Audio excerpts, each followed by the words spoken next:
A very good afternoon, everyone. Welcome to this afternoon's game drive. It has been raining here in the Masai Mara, and that's why we are all wrapped up. Welcome, and my name is Isaac, and on camera I have Manu, and we are ready to take you on this afternoon game drive. Remember, please to join us and ask us as many questions as possible on hashtag SafariLive. And today we have lots of kids joining us. So please, maybe you ask us a question, maybe through your parents, by yourself. Please welcome, join in. It is around 24 degrees Celsius over here at about 75 Fahrenheit. It has dropped dramatically. It was almost 30 earlier on. I always have to remind you that we're very close to the equator and our weather changes very rapidly and very fast.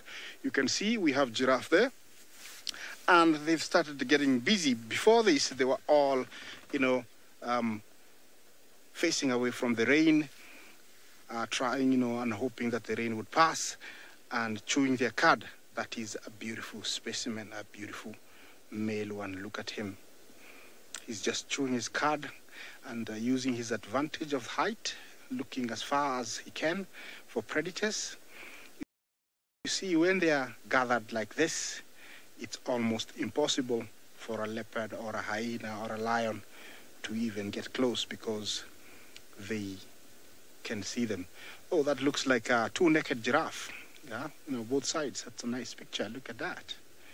Wow, look at that. Interesting. Wow.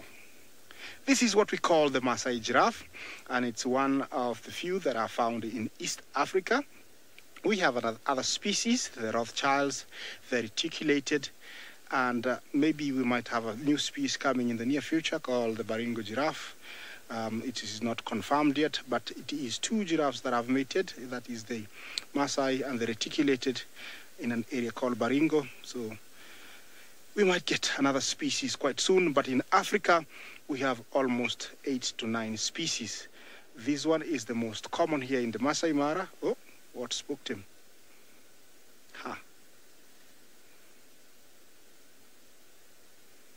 What did you see?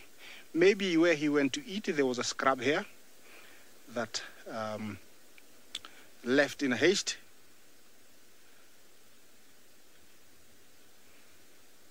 Rosaline, thank you for your question.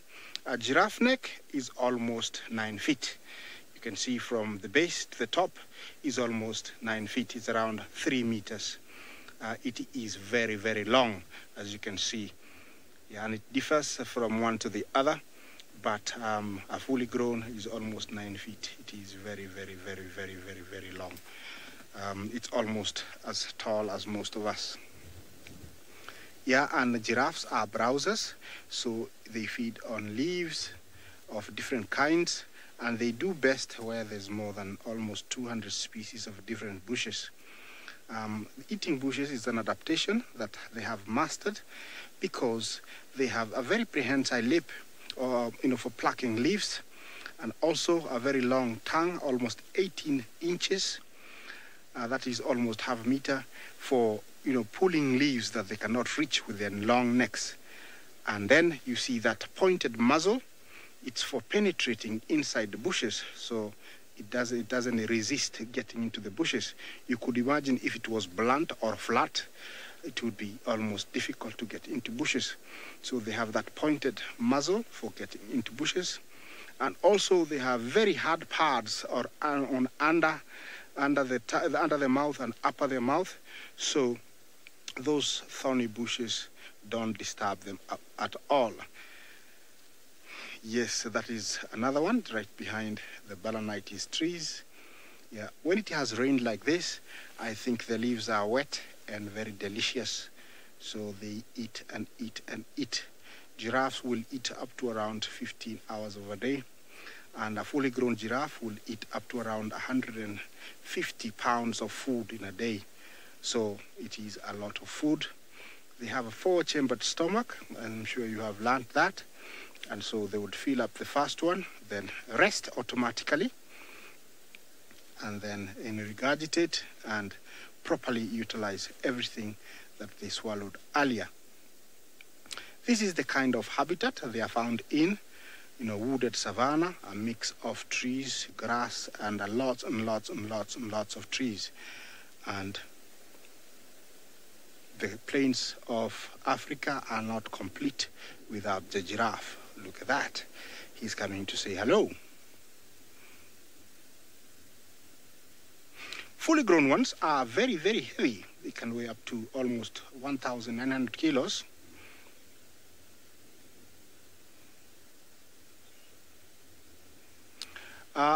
James, you asked me, are giraffe herbivores? Yes, of course. They are herbivores because, herbivores, they all eat plants. Yes, they are, they're herbivores. They eat plant matter, mainly, leaves. That is what they are adapted to. I'm sure they eat a little bit of grass, but not that many. Actually, the biggest percentage of their diet is bush, so they're herbivores. We have 3 classes of, different, classifications: the herbivores, the omnivores, and the carnivores. The omnivores are primates which eat plants plus meats. The carnivores are specifically meat eaters, and then the herbivores are grazers and browsers. So these are herbivores. James, yes, I hope I answered your question. That is maybe a young female, maybe around 5 years. Quite beautiful. I was talking about weight. Males are much bigger than females. They can weigh up to around 1,900 kilos, and females can weigh up to around 1,300 kilos. That is around 2,500 pounds for females and around 4,000 pounds for males. And those two are males, and you can tell why. They have a belly button. At the same time, their horns, which are not true horns, are bare at the top because of fighting. Oh, look at his ears. It looks like he's wearing some earrings. Wow, do you see that? It's quite shiny. He's got a swag. He's wearing some earrings. Okay, I'm going to send you to my colleague, Sydney, in South Africa, to introduce himself, and he's got a giraffe also.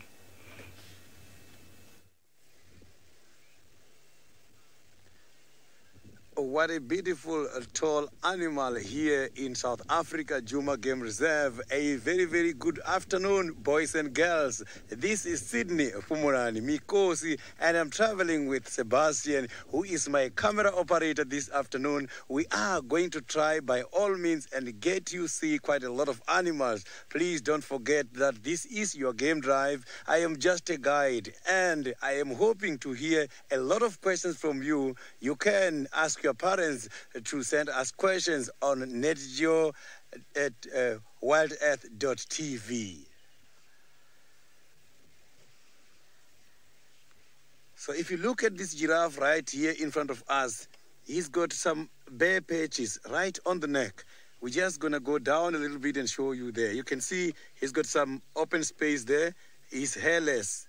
The reason why this giraffe is like that is because they do fight, and how they fight is interesting. I'm just going to demonstrate here how they fight so that you can understand. Let's assume these are the two giraffes standing against each other. When fighting, they have to strangle their necks like this, and they hit each other from the side of their bodies. So they have to do like this, and then they hit the side of the bodies all the time. So that is why that one is not having some hairs there, because if you look at the horns, we're going to show you the horns just now. Something very important is that the giraffes don't really have horns. What we are seeing there now is something which is called an oxycone. Difference between an oxycone and a horn is that a horn is consisted of a bone and a keratin. A keratin is a very hard outer layer. I will show you when I see the horny animals. This one has got a bone and a skin. That is why it's called an oxycone. So on top of this oxycone, they have got a very strong hard material, which is like a keratin, where they use that in order to hit each other when they are fighting. So they use that for defense. but their biggest defense is a kick. Giraffes, they have got a very dangerous kick, and they're using that in order to escape danger. They don't kick each other when fighting, they use their head, but against an enemy, they use their legs. So look at that, you can see those legs. The legs can be very much long, up to 1.8 meters. And if you can take one leg versus the length of the neck is the same size. So the neck of the giraffe is about 1.8 meters and is similar to the length of the legs.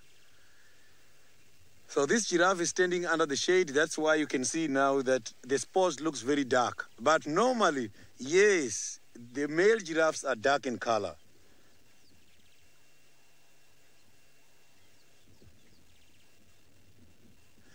The giraffes, I have seen the records showing that they do sometimes get some twins, but that is something which is very, very much rare here in the wild.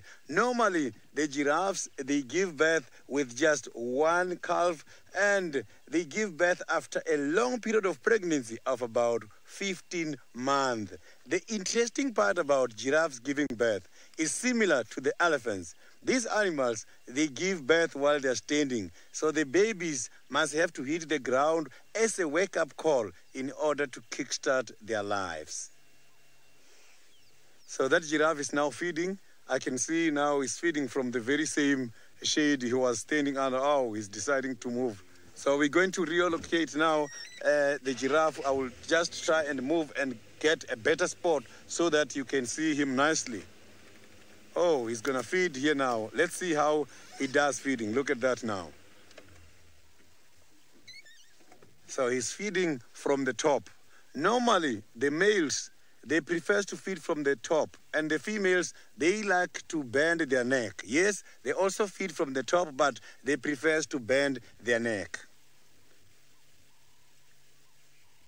Maybe he's going to show us his tongue because he's got a very lovely and long tongue which can be up to 50 centimeters.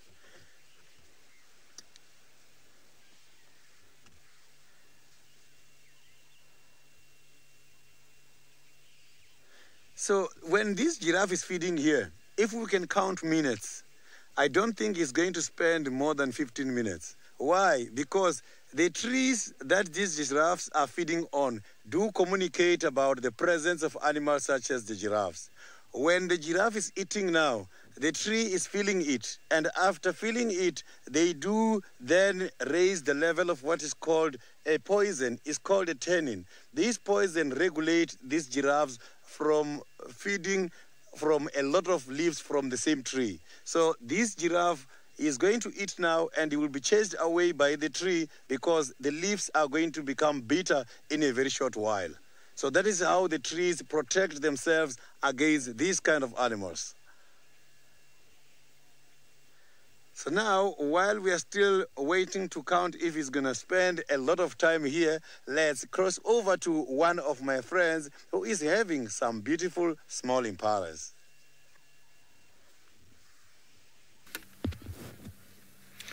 Good afternoon, boys and girls around the world, wherever you might be. Welcome to my vehicle, and good day to you from this male impala. He's a male. You can see he's got big horns, and well, he was just having a little bit of a toilet stop there, so we're being very rude and filming him while he's doing something quite private.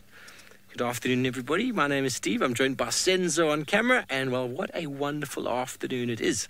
As I'm sure you are aware, please send through your questions with your guardian or parents at natyourkids@wildearth.tv. We'd love to hear your questions and comments. Please, this afternoon, we've been trying to find a female leopard with her little cubs. We found her this morning. But we didn't find her cubs. Her cubs are her little babies, and we're trying to find them now, but she's not around. So there's a good chance we'll have to come back a bit later when it gets a bit cooler, because it's quite warm right now. So for now, let's have a look at these impala as they move off into the thickets. This is the perfect kind of food for a leopard, and the female we're looking for, her name is Shadulu, and she would probably be able to catch one of these big male impala, because she's a very big and strong female leopard. That impala looks like he's got a bit of an injury on the back of his leg. But there we go. It disappears into the thickets. There's some more coming. These boys all hanging out together because it's safety in numbers. But you'll see they're not hanging out too close to each other. They're keeping a little bit of distance because they're starting to get a little bit sort of jumpy with each other. And they always want to fight. So you'll see them hanging out, but always a few meters apart. And they're a very good indicator sometimes about if there are leopards or lions around. They'll make this very nasally. I'm not going to do it too loud because if I do, I might scare them away. And well, we don't want to scare the animals and come out onto safari to watch the animals doing their natural thing in their natural habitat without any influence. Here we go. Isn't he beautiful? Now they've got very specialized teeth there, like a comb, so that they can comb their fur to get rid of any ticks. And when they are not getting all jumpy with each other, they'll actually comb and groom each other. But this time of year, the males, they won't even come near each other. So you won't see males combing each other now, but you will. Well, see, he's got an injury in his back leg there. Shame. It doesn't look too bad, though. It looks like it's actually healed. But what happens out here in nature is if animals are injured, our predators generally pick them off because they're the easiest. Predators will always hunt whatever's the easiest, and that is a natural way of selecting the weak from the population. That looks delicious. We've had lots and lots of rain, and the grass is very green, and you see those long, juicy leaves that he's busy eating. It's a time to get nice and strong and very, very fat if you're an impala. They don't really get fat, though. They just get big and strong and fit before they start fighting in about 2 months for the right to females. Hello, Donna. You want to know if only the males have horns? Well, in the case of impala, yes. The general rule is that the denser the vegetation where the animals occur, or thick vegetation, you normally have the males with horns and the females without. So when we go back up to the Masai Mara, I'm sure Isaac will be able to show you many animals up there that both the male and females have horns, because the females have horns not to fight against each other, but to defend their babies against lions, hyena, and jackal. Whereas here, the animals will run very quickly and then stand very... Oh, he's got an itch on the top of his head. Isn't that... Could you scratch the top of your head with your back foot? Your back foot, we've only got 2 feet, but I can't. Senzo, can you scratch your head with your foot? You can. Wow, Senzo is very, very flexible. So down here, the animals with horns, because the males use them for fighting, and the females don't need them for fighting. And if they ran through the thick bush with the big horns, they'll get stuck. Jason, you want to know how fast impala can run? Well, they can run very, very quickly. I'm going to try work it out for you. But they can run faster than a lion over a long distance, but over a short distance, not as fast as a lion. So they can probably run at about 40, 45 miles an hour. But they don't start off as quickly as a lion does, but they are very quick. But if you look at the body there, can you see how the back legs, the hips, are a little bit higher than the shoulders? And that's because impala are spring-loaded. Out here, their number one predator is leopard. The leopard tries to sneak up on them, and when the impala wants to get away, they can just spring. Those back legs just turn into like a kangaroo, and they jump in any direction they possibly can to try and avoid the leopard, and then they'll run away and keep their distance. You see, he's turning his ears going, did someone say leopard? Leopard? Where's the leopard? Where? Well, it is quite hot here, and you'll notice that they are hanging out in the shade because we are in the savannah where we have lots of trees and lots of grass, the mixture. But Isaac is also in the savannah. He's in a much more open savannah where we've got very different animals, but also many of the same kinds of birds.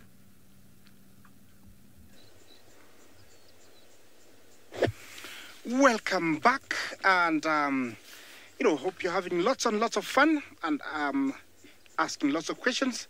Here we have one of our common eagles called the black-chested snake eagle. He rather looks very scruffy because he's been rained on. He's not having a very good afternoon.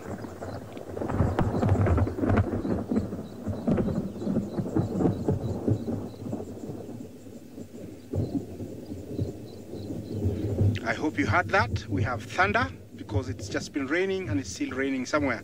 So he's not having a very good afternoon because he's been rained on, and everything that he normally goes for is hiding because it's very wet, like mice. Mice and snakes, they're all hiding. So I think he's not having a very good afternoon. But I wish him all the best. I hope he had a very good meal earlier on before it rained. Okay, below there we have another herbivore. And this one is a pure grazer. When I say grazer, they feed on grass only, and very much like a giraffe or our domestic cows. They're ruminants. They have 4-chambered stomachs that they fill up and then they stop and rest automatically, start ruminating. And this is what is happening here. This is called the Cape buffalo, and over here there is about 400 of them. They go in big herds of up to 2,000 in Africa.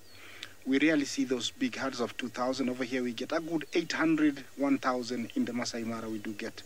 The white birds that you just gone past, we're gonna see again, are called cattle egrets.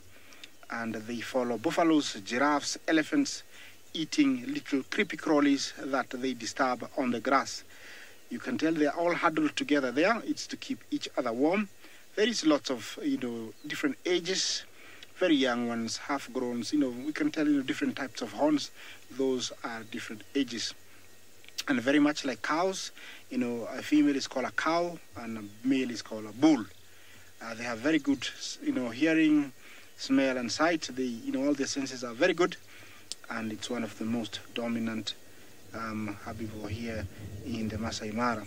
If you find a lone one, it would be a bull for sure, because big bulls, become too heavy and slow, and sometimes they find quiet places, just like some people that I know, and rest, and they find places with cover, water and food, and just rest.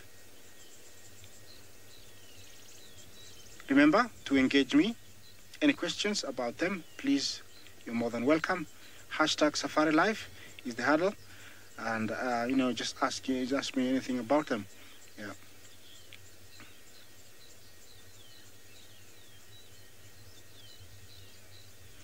Carl 6, thank you for your question and good to hear your name. I hope you're having a good day. You asked if thunder scares the animals. Not when it's thundering from far, but if it was to hit the ground, not very close to where the animals are, of course they will stampede. They will run away from that area. So it depends. If it hits not far, definitely they will stampede and it will disturb them. If it hits a distance, like the way it just hit earlier on, then there's nothing to worry. Yes, behind there it's the Olololo Syria escarpment, a very distinct feature here in the Masai Mara.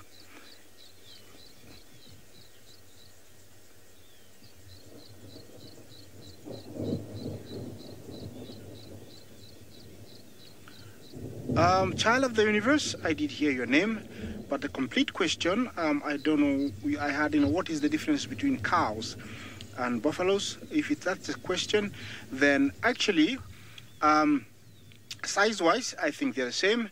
Gestation period, they're the same, 11 months. And the difference is young ones suckle from behind in buffaloes.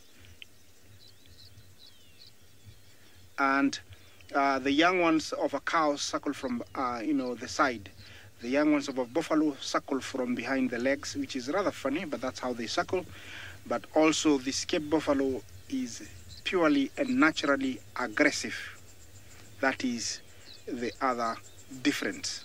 You can never domesticate a buffalo. They will always be aggressive, and they will always carry that wild mentality. So that is the difference between domestic cows and buffaloes. They say that at the turn of the century, 1900, we had a very high population of these animals, but a disease called rinderpest wiped them out. But now they're immune to this disease. We're starting to see these huge herds like this one you see here. Yeah, this one is very, very big. Manu is just gonna sweep from one side to the other, so you can imagine how many they are. This is the kind of place where I would really love to have a drone. Then I will take it up in the air and show you how many there are, because there are so many. Look at that. As far to the left as possible, and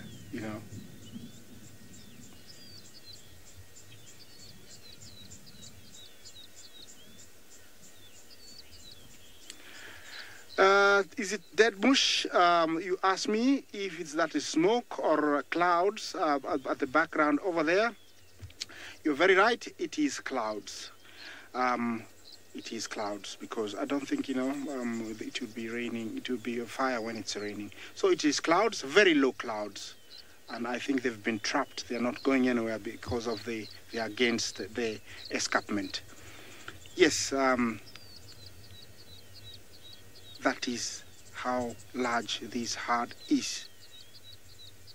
And these guys, they do very well because what they eat is in plentiful over here. Grass, they are grazers, and so it is in plentiful. As you can see, as far as possible is their food. And as they move on, they'll drop their droppings, and that is fertilizing the land. And when they drop, their droppings become food for other little, creepy crawlies like dung beetles. And also those dung beetles become food for mongooses, and the mongooses become food for the snakes, and the snakes become food for the eagles. So it's a whole ecosystem that is existing here, and it's one big circle. One depends on the other, and the other depends on the other, and it is very complete over here. Starting with the buffaloes, they get eaten by the lion, and they eat grass, and the grass, they get eaten by lion.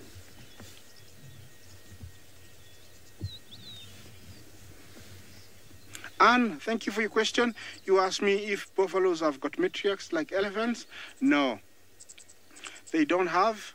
The ratio between in between males and females is almost the same. So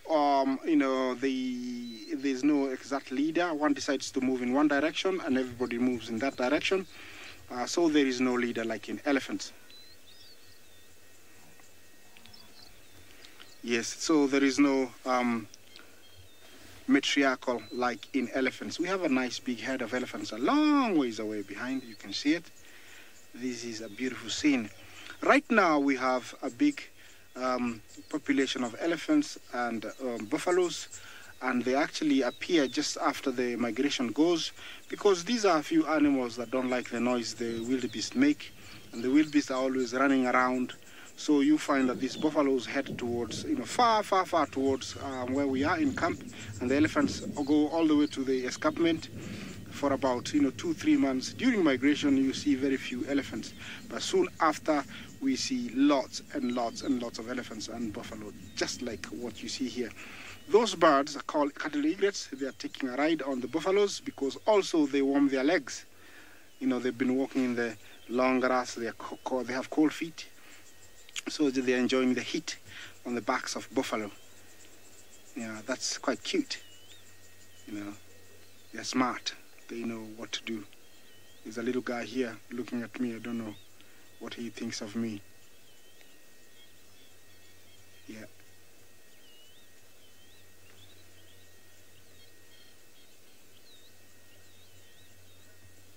Ravinda, thank you for your question, and you're asking me how many buffalo are over here. Always a pleasure to hear your name. Here, I'm estimating around 400. It is a very big herd. You see, even with our wide angle, we cannot still capture from right to left. We still have to, sweep a little bit to the right and then sweep all the way to the left. So they're quite a lot. If you missed what I was just saying, I was saying earlier on, it will be nice to have a drone on a place like this where I could fly it up now and show you different angle from the air. That would be amazing, I think. I hope one day they give us permission to fly drones, but they are prohibited and banned anywhere in Kenya. And I agree totally, because some people might misuse them and use them for the wrong reasons. I'm happy like this, but hope, someday.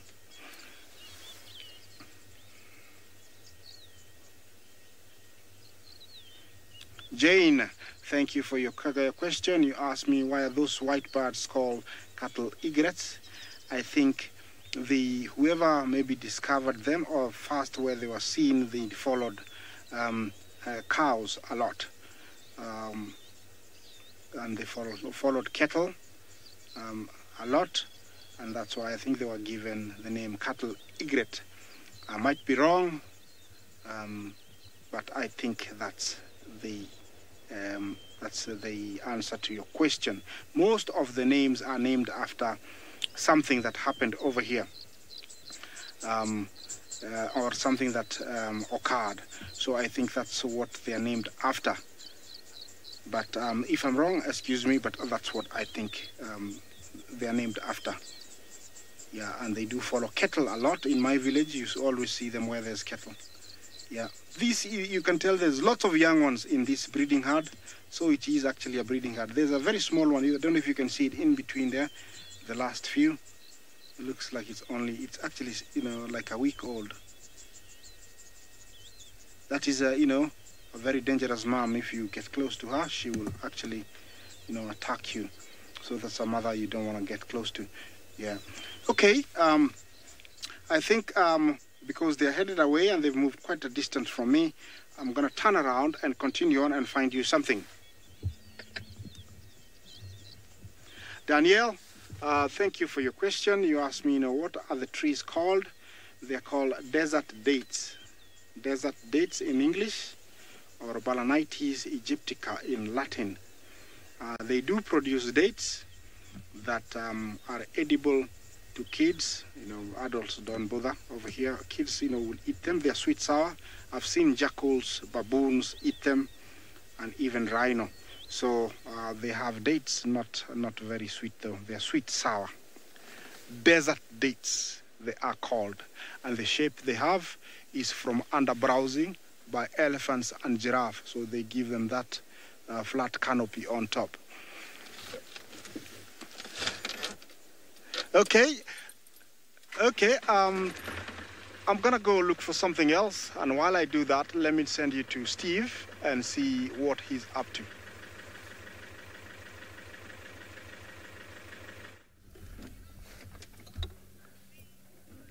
Welcome back to South Africa, and we've moved off from trying to find that female with her cubs for now. We'll come back after dark when it's cooler and leopards are a little bit more active. But now we've just found a little bit of a mark on the tree.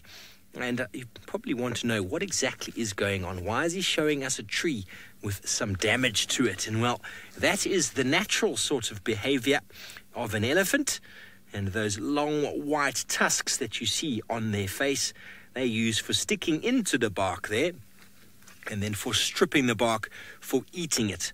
And there's lots of medicine in these trees. And there's a very, very nice antihistamine that you can get from eating bark. And I've been scratching myself because I've been bitten by some ticks this morning. And so ticks and wasps and anything that might sting you is something good to put antihistamine on.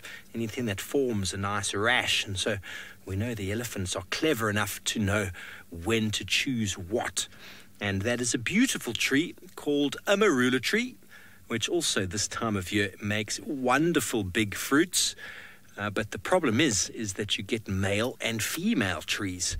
And so sometimes the elephants come along and they damage the wrong tree because they're trying to push it to get some of the lovely fruit out, because the fruit is full of vitamin C. And sometimes it's a male tree and they get very frustrated. And well, when you're as big as an elephant, they push the tree over. And there's lots of these trees are disappearing because of lots of elephants. But maybe I'll see if I can find you one of those fruits. But another beautiful thing about these trees is they're one of the favorite trees out here for leopards when they catch some food like that impala, to take it up and put it in there so that they don't get chased away by lions and hyenas. It's one of the strategies of our cats. But we're going to continue down the road here. As I said before, it's quite warm, so we're going to look at the watering holes. It's always a good place to look for animals. Animals have to come to drink, and a lot of our predators are sleeping when it's hot like this, but a lot of the prey animals, herbivores, grazers, browsers, they are moving to the water to drink when it's hot, because that is when the leopards and lions are sleeping. So it's a very clever strategy, so that's why it's a good time to check. But sometimes you can be lucky and find the leopards and lions lying around, and they most certainly do ingest the bark. Elephant dung, I'm going to show you some, and I know I'm going to find some very soon over the place. If you give me 1 second, stop the car. I'm going to touch it with my hands. Ooh, how disgusting is that? Now we've got some bark over here, and here is the bark inside. And elephants like to eat the sticks and the bark of the trees, and it comes directly out of their bottom again. So they don't eat it very well. They just digest a little bit of the nutrients, and then most of the nutrients gets left. And then put down on the ground like this in the form of enormous dung piles. And these dung piles are very important for many, many beetles, many flies, many organisms that will live inside these balls, and even lots of birds will feed on the insects and the vegetation that's left behind. So when we drive along the road, it's very important if we see elephant dung on the road to not drive over it, because, well, it is a complete ecosystem right there. There could be thousands of little beetles inside the dung, so it's important not to drive over it, because if you do, you're just killing all of the wonderful things out here. And a lot of the beetles, they lay their eggs inside. A lot of the flies lay their eggs inside. Some of the beetles, called dung beetles, actually roll them into balls and either bury them right there in the ground or roll them away somewhere. So they're very good at taking that organic material back into the soil, which is such an important thing here in the savanna ecosystem. And they have, dung beetles go back in history all the way to the ancient Egyptians, who have got scarab or dung beetles all over their hieroglyphic walls and things. So they used to worship them. They thought of them as being very, very special. Now, I just heard a squirrel shouting. We were talking before about how impala like to shout when they see something, and squirrels do as well. But I don't always trust squirrels because they're a little bit cheeky. They sometimes shout at very small predators. But he's stopped. He's stopped now, so I don't think there's anything going on. Squirrels being quite small, if they see anything in the air, like an eagle, like what Isaac showed you before, well, they will absolutely lose their minds, because they get eaten by cats on the ground and birds from the sky. So squirrels are very small. See if we can find you one. But he makes it very loud, but not very good. Hopefully I'll find you one doing that, and then you can see how it's properly done. But down we go to another watering hole. The first one we're going to show you this afternoon. And maybe there'll be some animals around. There's probably going to be an impala or two, and maybe even a waterbuck. And there might also be a bird or two. There's many, many birds that like to hang around on water. Ducks and geese and all of those sort of things. Oh, talking about birds in the sky, Sens. Got one in the sky there. Let's see if we can get him. Here we go.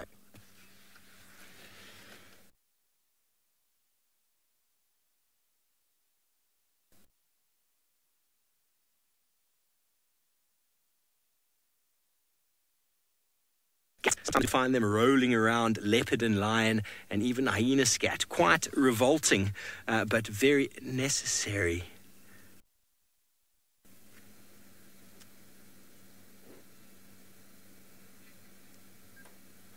That right there is a vulture. It looks like a hooded vulture to me. And the hooded vulture, like some dung beetles, they'll actually fly around and eat lion poo. Can you imagine? Ugh. Lions, they eat lots of meat, and sometimes their scat, we call lion poo, we call it scat, and sometimes it's very, very full of protein, very badly digested, like the elephant's scat. And so these birds, these hooded vultures, sometimes they will actually survive or following lions around and eating what they leave behind. But anyway, we've been talking about elephants in the environment, and it seems my good friend Sydney, who's not very far away, has managed to find you some.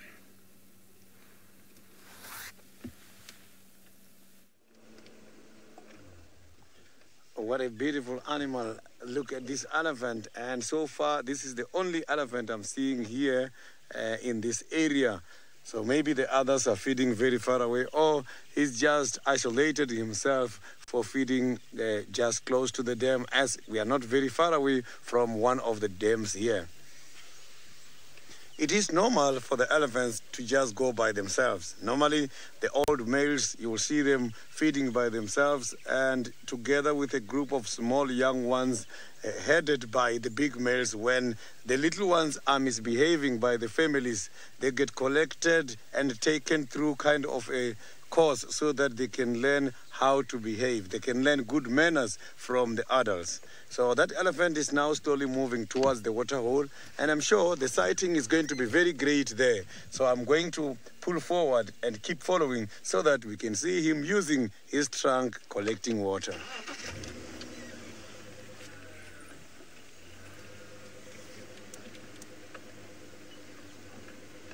So he's just left with a little bit of meters to get to the water hole. It's going to be amazing.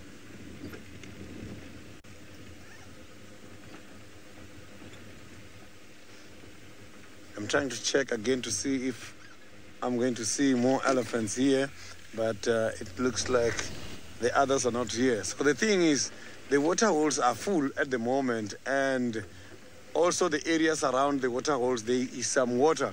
So I can see now, instead of going to the biggest water hole around me, he decided to then move towards the other side.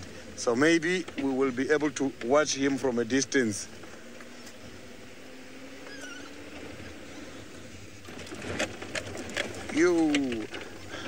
Sorry for that.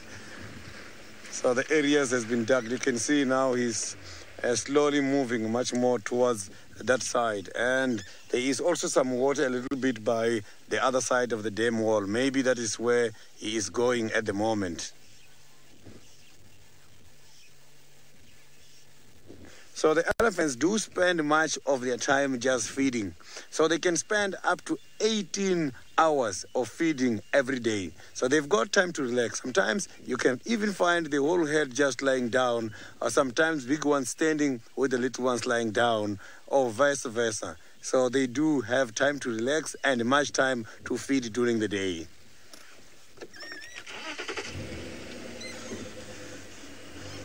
Oh, we've got even the hippopotamus here. They are looking at us.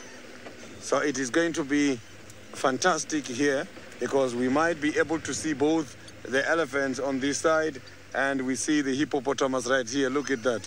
The hippopotamus are just now sticking their heads out. It's time for them to play in water, as the hippopotamus do spend much of the time. Oh, even the crocodiles. Everyone is here. So everyone is here. There's even crocodiles there. Two crocodiles very close to each other. You can see they are lying down just close to the little island by that water hole there. So those crocodiles, they look very small when they're in water. But I can promise you, when these crocodiles are out, their bodies are so very much big.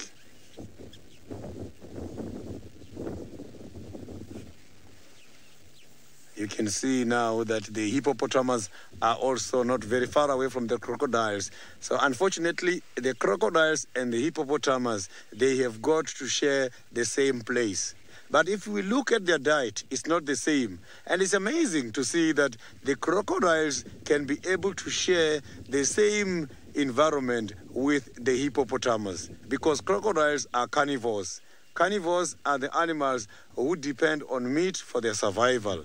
Hippopotamus are herbivores. Herbivores are those animals who feed on both grasses and the leaves from the trees. So they feed on vegetation. So here we have got these two species who are staying together, whereas one of them does feed on meat and another one is only grass. But the one who feed on meat, which is the crocodile at the moment, does not attempt here to take down these hippopotamus.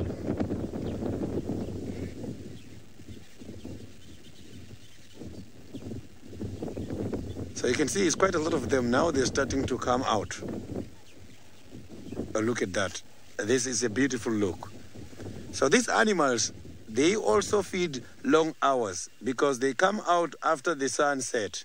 And after that, they are going to be walking around. They can even cover long distances. Their distances are determined by the availability of food here on the road. Listen.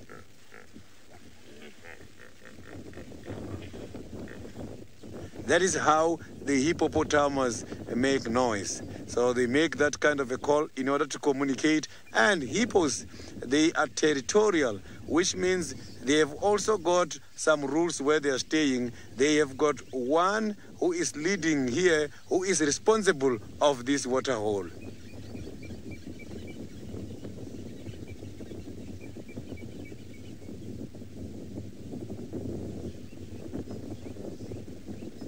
So you can see that now some of them are underwater. So when these hippopotamus are now underwater, they can spend about 5-6 minutes and then they must come out for breathing purposes. So that hippo noise was so very much interesting. I am so in love with how the hippos make calls. Especially the big ones, the males, they've got very thick voice.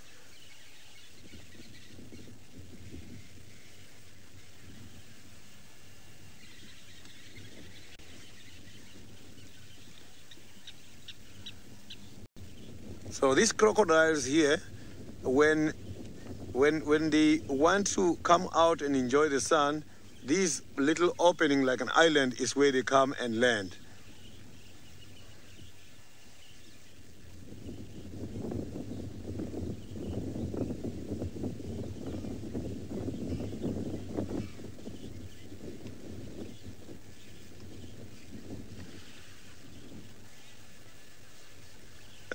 The hippopotamus, I think, is the one which has got the worst moves. The hippopotamus are so very much interesting. Oh, the elephant has arrived.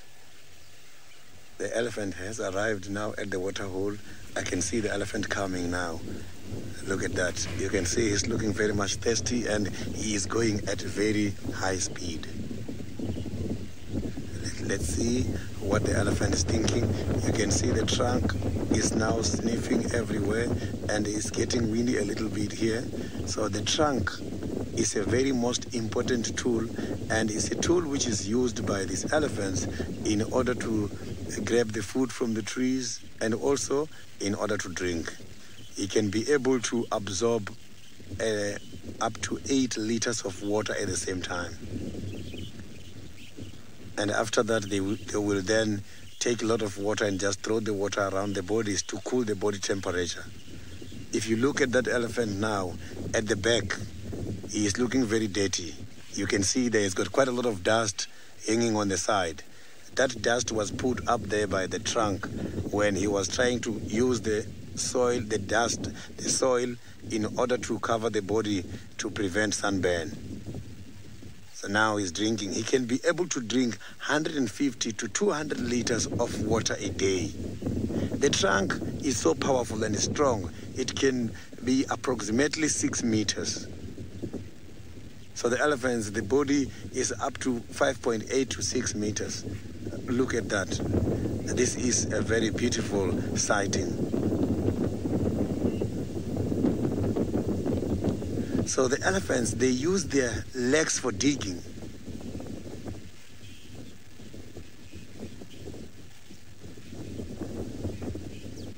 So the elephants, if you can check, unfortunately, elephants, they never stop growing. These animals and their tusks, they just keep growing the tusk all the time. Unfortunately, you will see he is still going to grow and they die when they are about 65 years. and every time the tusks will be just keep growing and growing. So those tusks can go up to 2 meters. Some has been recorded having long tusks, more than that.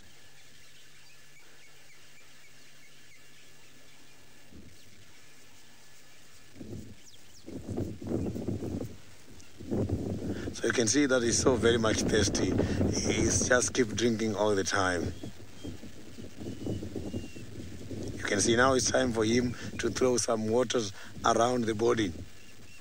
Elephants prefer to swim as well when it's too hot, also as a way of cleaning themselves. You will see the big heads, after drinking, they like to swim. Sometimes they even like to play in mud.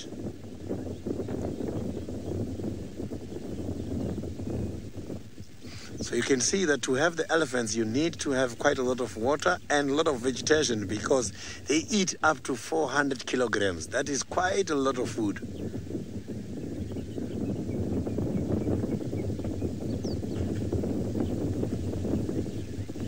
So these animals, they've got a place somewhere here on their neck. It's called a pouch, a special spharangia, where they do store food, they do store things such as water temporarily.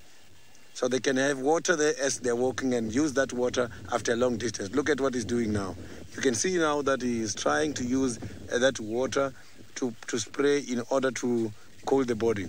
You can see now he is trying to moisturize the parts of the body also on the side. So this is normal to the elephants. The sun is very much hot at the moment.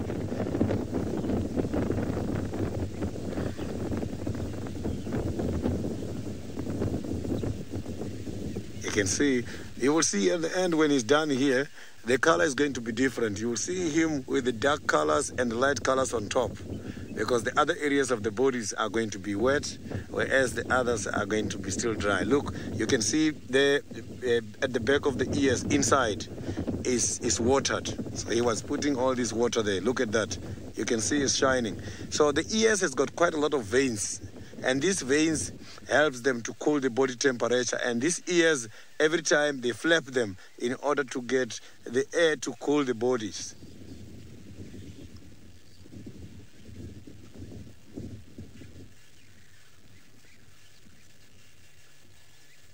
You can see now he is wet. By the front part is much more wetter than the back. The back side is not. So he's done now. He's leaving the water hole.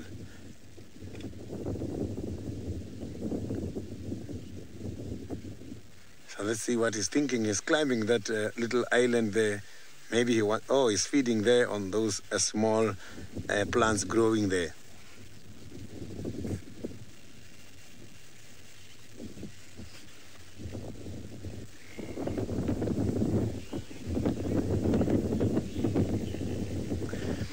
So now let's listen to that. Let's quickly go over to the Masai Mara where Isaac is waiting.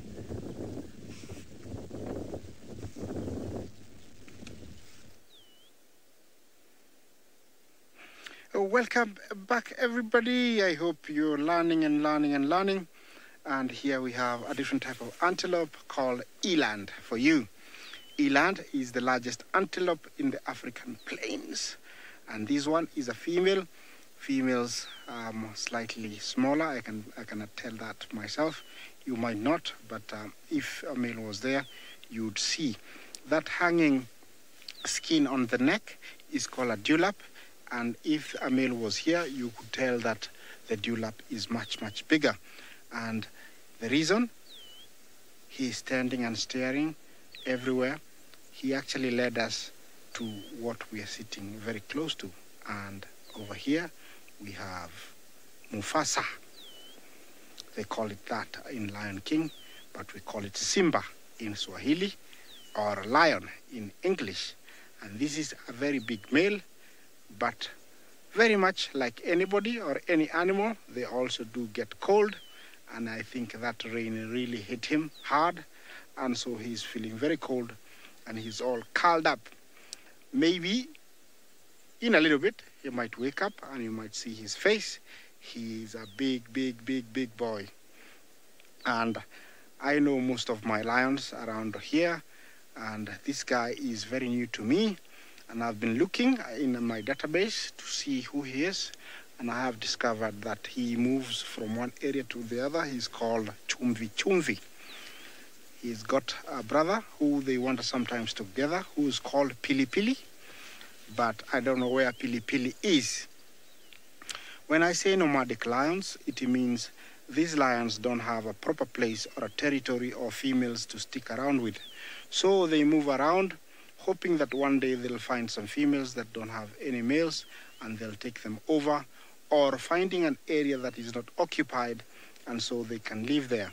This guy, I've never seen him before, and it is very nice that I have discovered him. That big antelope you saw earlier would provide a very big meal for him, but it's a lot of effort to bring that antelope down, because he's a very big boy. It would the antelope would see him, obviously because of his big mane, and also it's very hard for him to hide in this grass because he's much bigger. Females hunt more and they are much more successful than males because they lack the mane, and also they're slightly shorter than the males, sorry. So here he is, he's all resting.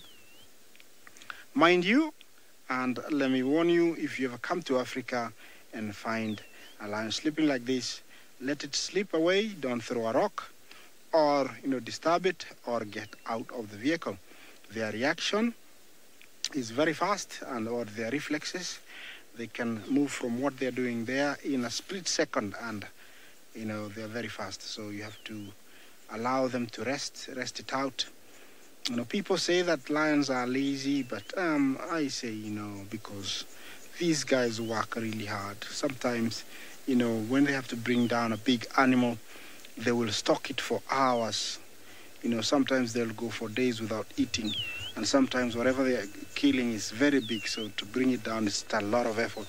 So, I give them lots of credit, and they deserve the rest that people say they're lazy. Yes, I'm hoping that he's gonna wake up so you can see his face, and actually you can be rested. Maybe you're asking yourself, maybe it's a stuffed one, maybe it's a skin that Isaac has put there.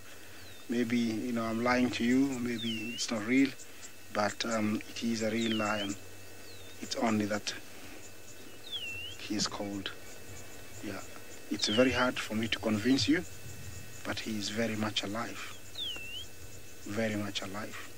We are not allowed to disturb them in any way, like whistle, throw anything at them. So you just let them be the way they are, and they can do what they want. And actually, because they have allowed me to be this close to them, I won't do anything, and I don't want to do anything. There is a vehicle that's approaching where I am, so maybe when that vehicle approaches, and when it hears that vehicle, it might put his head up. So don't go anywhere, just sit there, let's wait. It's not going to take even 1 minute.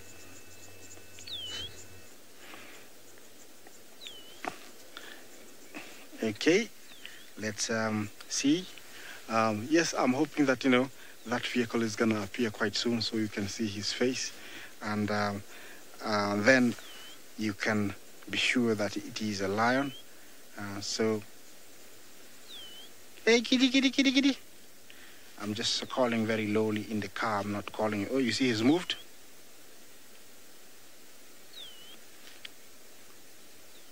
I think he's dreaming. Did you see that? He moved. What do you think he's dreaming about? Oh, there he goes. Wow. Okay, this way. Turn around. Wow. Okay. Yeah, there we go. Okay, as he gonna face this way. Yes, there we go. Beautiful. Look at that. You see, it's a lion, and it's alive. Ah, beautiful. Yeah, cute. Yeah, I'm very thankful that you waited. And now you can tell he's a lion. He's a real lion. Well, it's been very nice hosting you from Steve and all my fellow guides and my cameraman Manu. From me, it's goodbye and join us next time. Bye-bye.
Well, a very good afternoon, everyone, and welcome to this afternoon game drive, and welcome to the Masai Mara. It's been a rainy afternoon.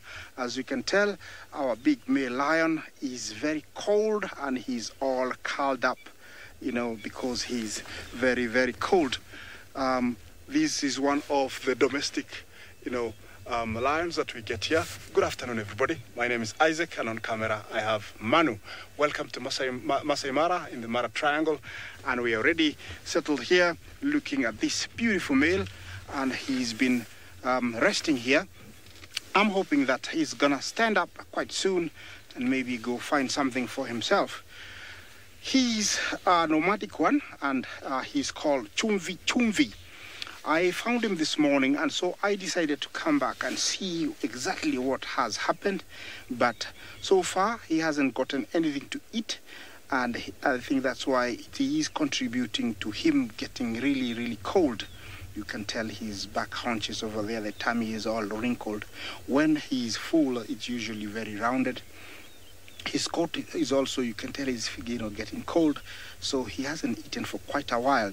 You know, we do have a few nomadic lions in the Mara, and this guy has got a brother called Pili Pili. Pili Pili, I haven't seen him for quite a while, and he resides on the other side of the river. This one is called Chumvi Chumvi. Chumvi Chumvi in Swahili means salty, salty.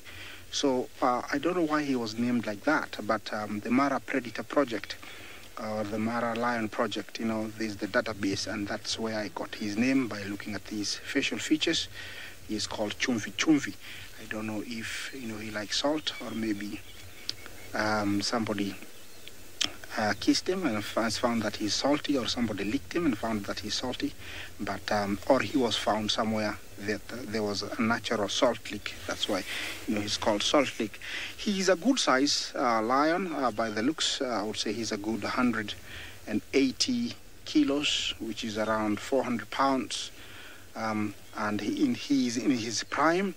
He might not have a pride because he's a nomadic one, but he is trying to establish one. We're just right where we are, maybe.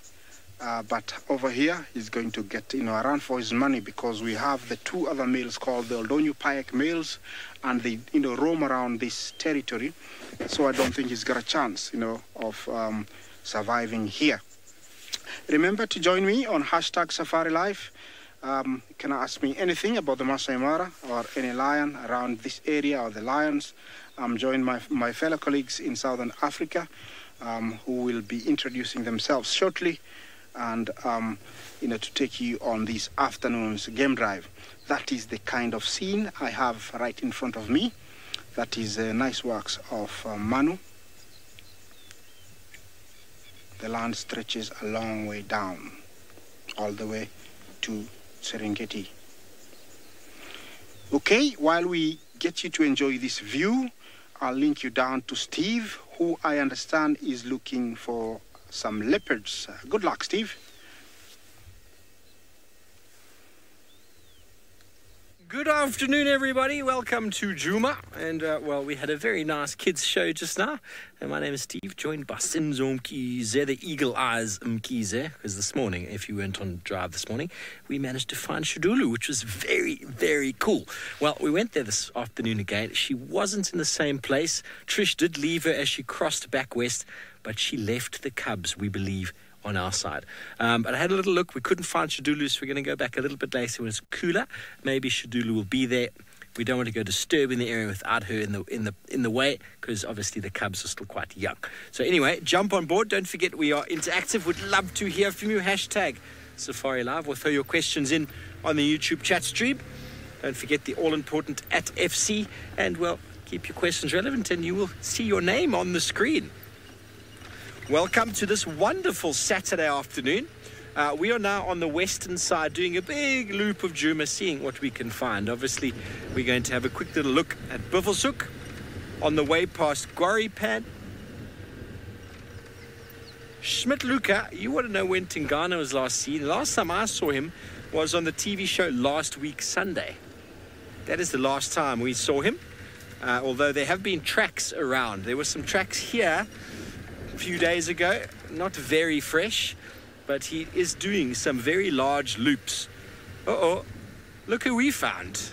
We have found James Hendry, Trishala Nadu and Koliko. Good afternoon, everybody. How are we doing? Good? There we go. Well, he's been working on his reversing since the last time.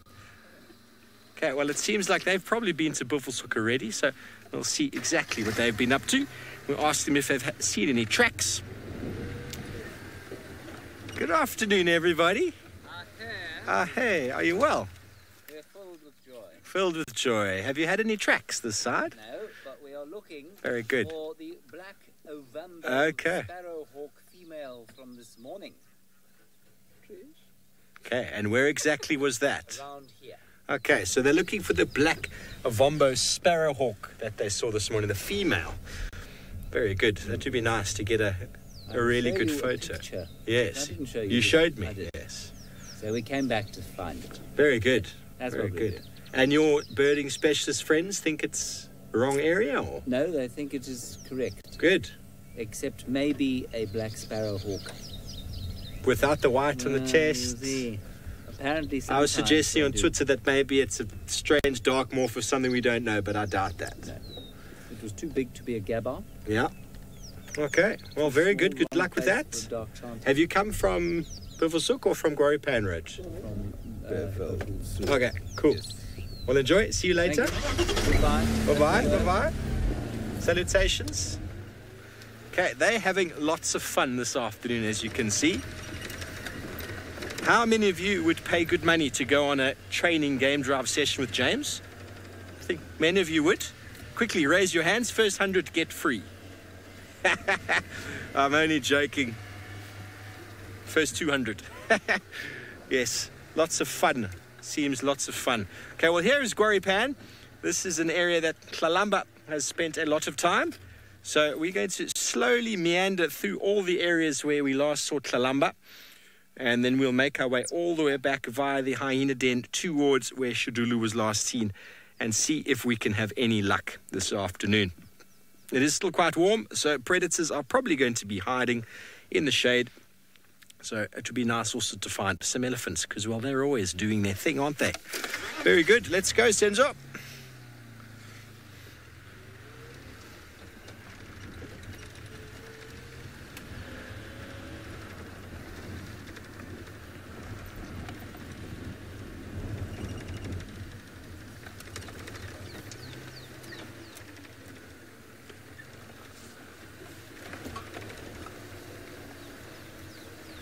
Very good. Well, it seems as if Sidders has moved. I don't know if he's moved, but he had elephants at Buffelshoek a little while ago, but it sounds as if he's found some more.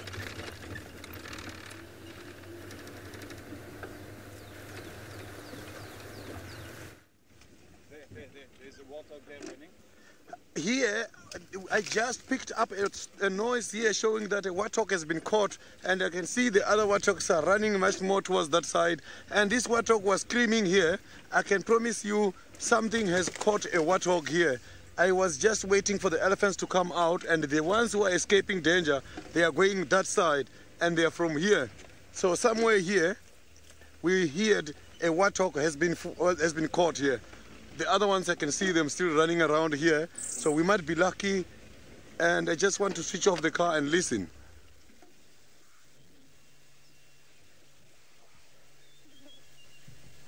So we might be lucky here. We heard a scream of a warthog here, showing that something is killing him. Somewhere in this block.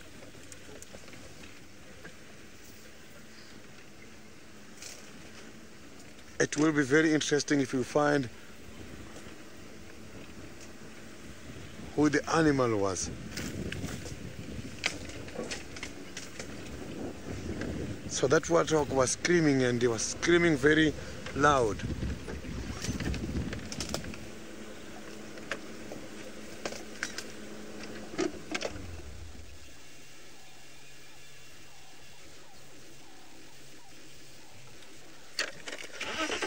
I can guarantee you here, we are going to pick up a predator here.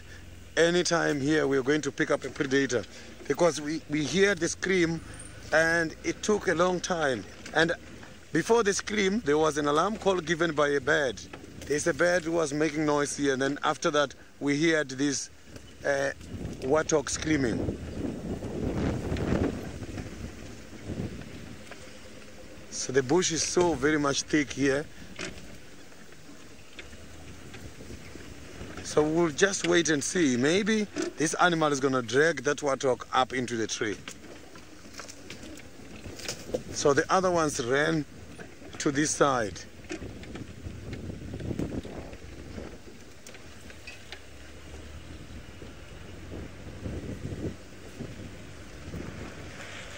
Just want to try and check here on the ground again, just to see if we cannot see. But we saw that those warthogs who escaped from this side. We saw them running after we heard the call. When we got here, the other ones were just running everywhere towards this side.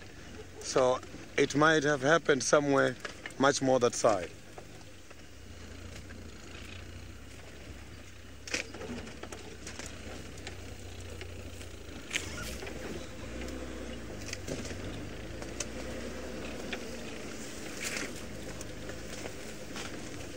So we cannot hear anything anymore, but we could hear the way how that warthog was screaming. It even took time.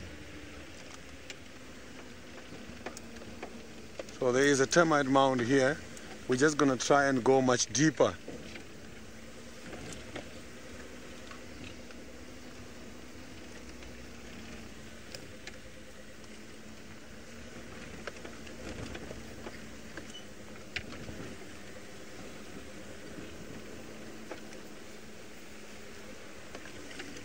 So the noise was coming from here, somewhere here. And there's quite a lot of, an artifact hole. There's quite a lot of marula trees here. So maybe by these marula trees we might be lucky and see something. I'm very convinced that something has been caught from the way how the warthog was screaming.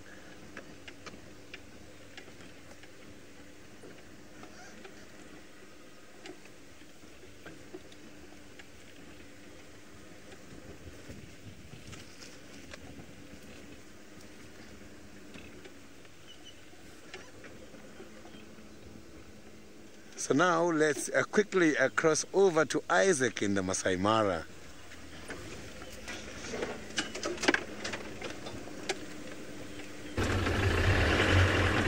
So welcome back, and we are roaming around trying to find stuff. And over here we have come across a big herd of eland, which is Manu is just about to share with you. Remember, this is a very shy antelope, and this is one huge herd. Yeah, I saw one this morning in a different place, and this is a different one. totally different area. So it means they're doing very well, the eland. It is very hard to get close to them because they are very sensitive to vehicles, and it is in their nature to, get away as soon as possible from the vehicle. As like you can tell here, they still have that, they're on high alert. They're still moving away from me. Eland, just like the other one we saw earlier on where the lions was, are the heaviest antelopes in Africa. And over here, we have quite a good number of them. And their biggest predator mainly is lion. These are nice, huge herd. And some few calves. That is a big bull. See him over there? That's a big bull. Yeah, look at that. Beautiful. Yeah, and I think those two are bulls. They're close to each other. The very gray ones, those are bulls. The rest are females. Yeah, the ratio of males to females is almost the same. There's no much competition, but the high-ranking big males, mate more than females.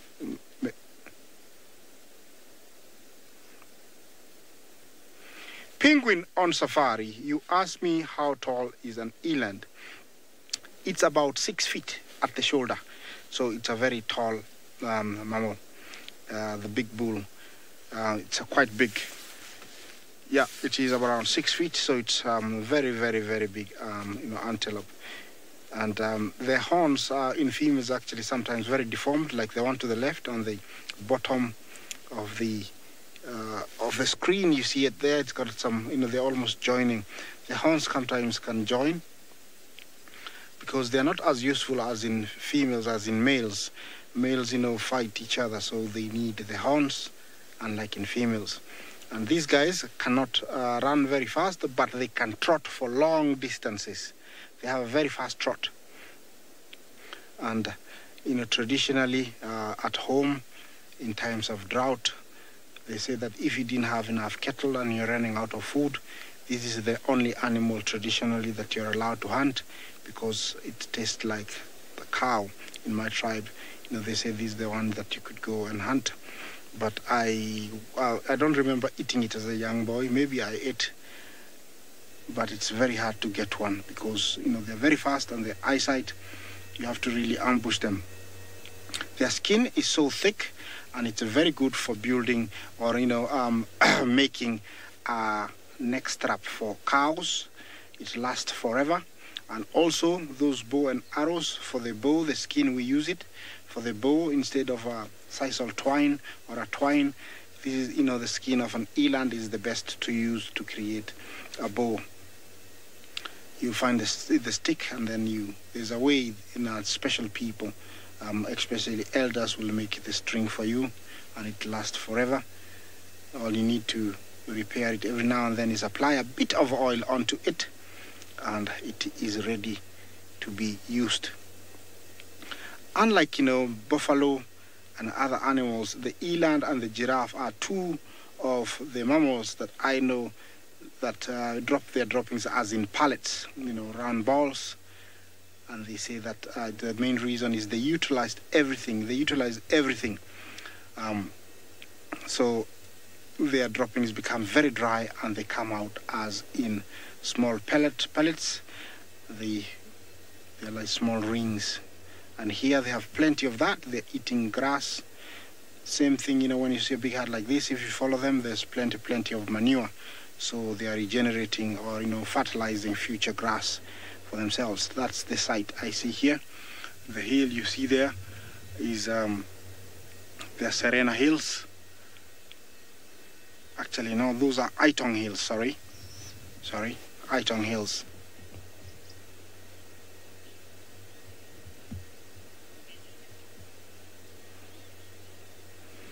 Sanfar, I think I don't know if I got your name right. Say how many elands are here in this herd?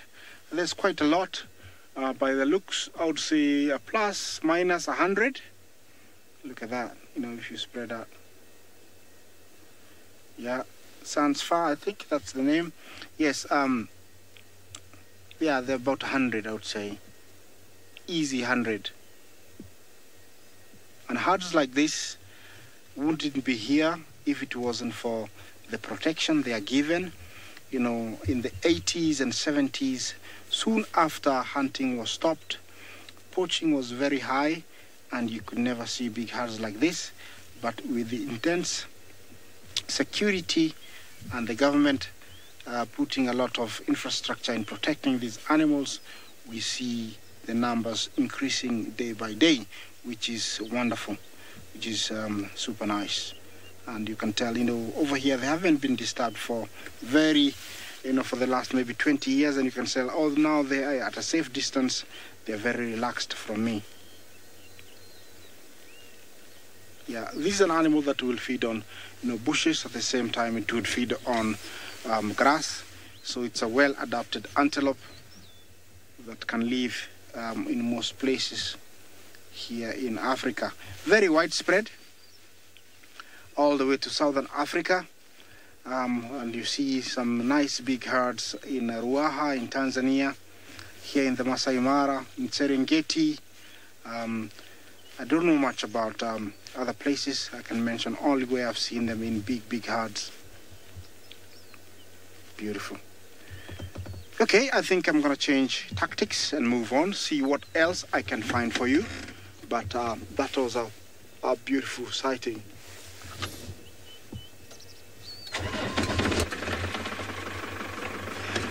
Minamu, thank you for your question. It's always a pleasure to hear your name, Minamu.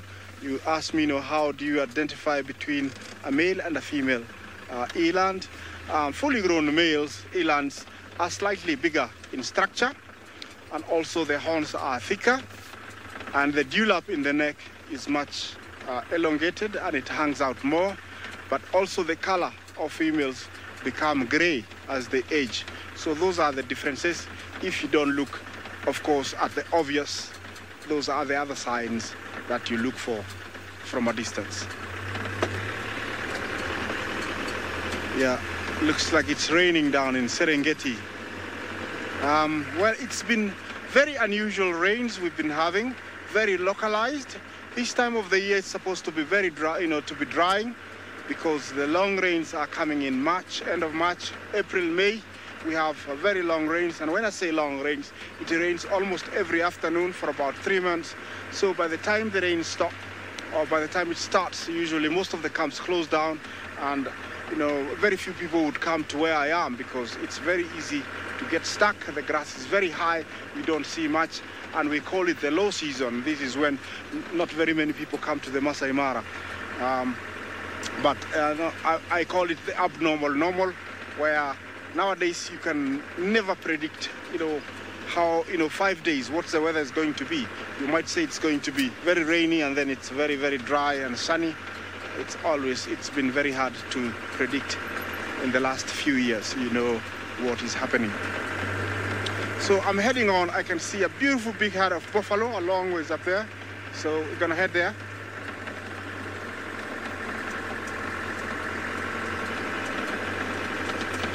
Okay, Ifla, you asked me about the lone lioness. I think you're referring to the one we saw yesterday afternoon. This is the area where we saw her. I haven't seen her, but there's been lots of elephants here and buffalo. So I don't know if she got trampled or gored to death because she was very weak while trying to hunt, or maybe she's still alive and maybe she got something and she ate it and now she's much better and resting. I don't know, but this is the area. I don't have any word about her. Those actually are the few reasons why I came back here to see if I could find her. I think this rain got better of her. It hit her, and so she is resting, very much like that big male lion we saw earlier. Yeah. Okay, we're just gonna stop here, and Manu is gonna share with you those buffaloes, and while we do that, share with you those buffaloes, we're gonna send you to Juma, where Sydney is, I think he's got something. I missed what he's got, but let's send you to Sydney. Enjoying a very good sighting of these elephants when we heard the warthog screaming in this block. And then we had to leave these elephants and come to check if this warthog, we can be able to see who is exactly catching him. But unfortunately, here still we cannot see where exactly it happened. But it did happen somewhere in this area, so we might be lucky and see a prey maybe caught up by these trees. So these elephants here, I can see they are moving much more towards that side, so which means they will cover this area for us. We will go back and check this other side. We'll check all these trees. We might be lucky with this animal.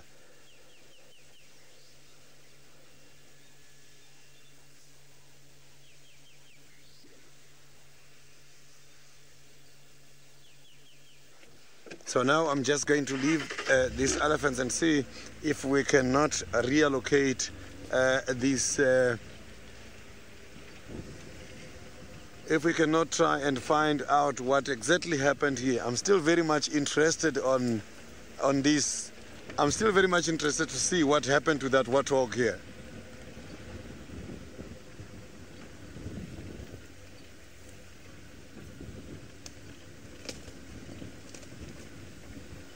The elephants, the tracks, you can measure it, and the tracks can be able to also tell you the size of the actual body of an animal. So the elephants, the elephants, the males, they've got very big tracks.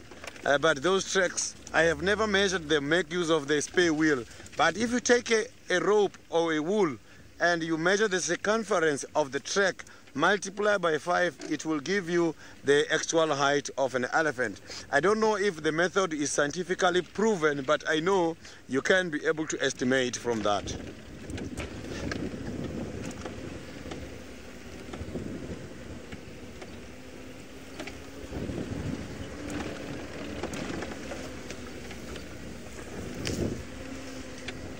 So this is the area where things were happening.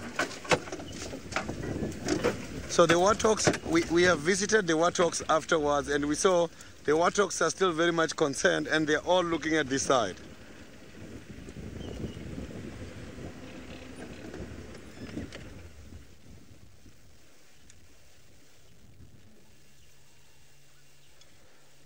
So it's very much difficult because the bush is very thick and the grass is very tall. So we can't see exactly what is hiding behind these bushes.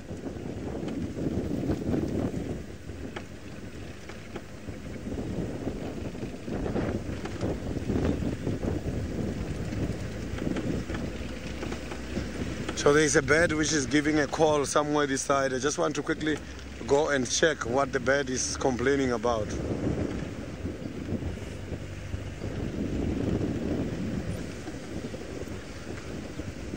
Somewhere here on Chitakat line is where we were when we heard this warthog screaming, and I can hear there's a bird making noise somewhere here.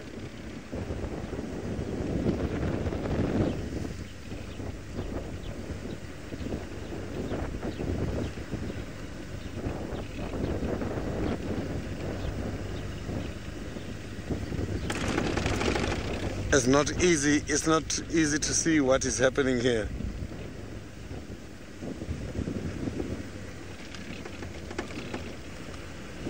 But I will go back there and check because there's quite a lot of big trees. Maybe whatever caught the warthog will take it up into a tree. But the scream, I can promise you, that one told us that something is happening.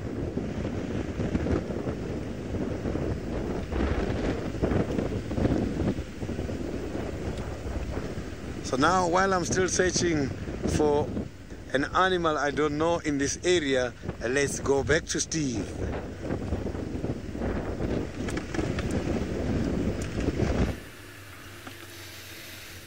Welcome back, everybody. Well, birds complaining, warthogs screaming. What is going on down there, sitters? Hopefully you managed to find whatever it is that's causing all that drama. We've had a few birds shouting and screaming, and then we found a few Wahlberg's eagles just scaring them. And obviously they've flown off before we've been able to get them on picture for you. But we are searching now in the area for Tlalamba, if she indeed has come back from her wanderings down to Chitwa the other day. She definitely came back onto Djuma, but I thought maybe she'd come and hang out by one of these pans she's been hanging around at. So we're on that road right in the middle of Djuma called Vulture's Nest, and we're going to go across it in a minute and then go and check those little pans on Hyena Road. And maybe, just maybe, she'll be lying up there waiting. But very quiet, seemingly no tracks that we can see, obliterated everywhere by herds of elephant all over the place.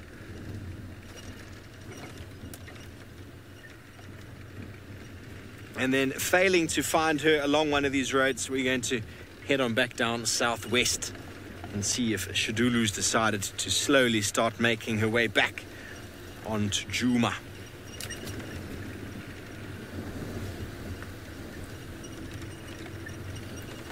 Shannon, this is 100% normal. It's not that there's a drought. It's just that the leopards have got lots of food in the way of young impala, young baby animals, and they don't need to move as far to find the food. And also there's water all over the place. So all these little watering holes, all these little pans are one of the major reasons why a cat would move.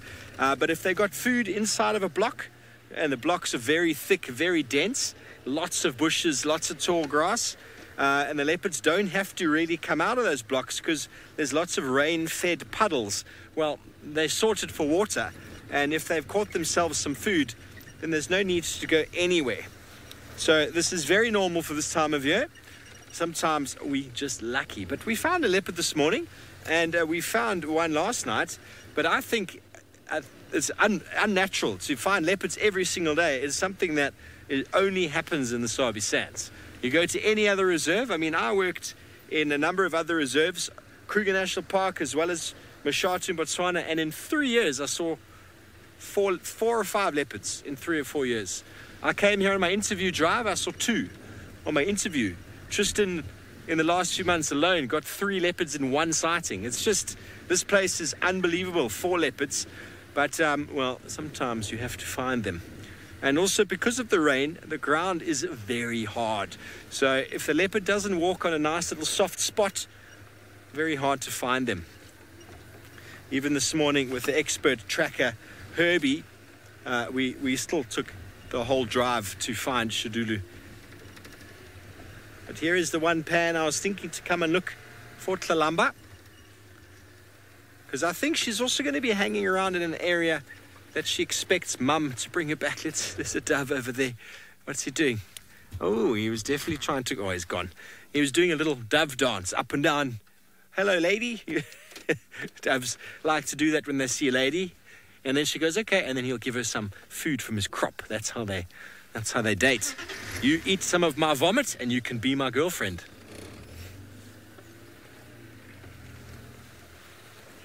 Minamu, I don't even know where Tundi is. She's probably in Tortured. We don't know. We haven't had an update of where Tundi is, and why Tlalamba's not with her is anyone's guess.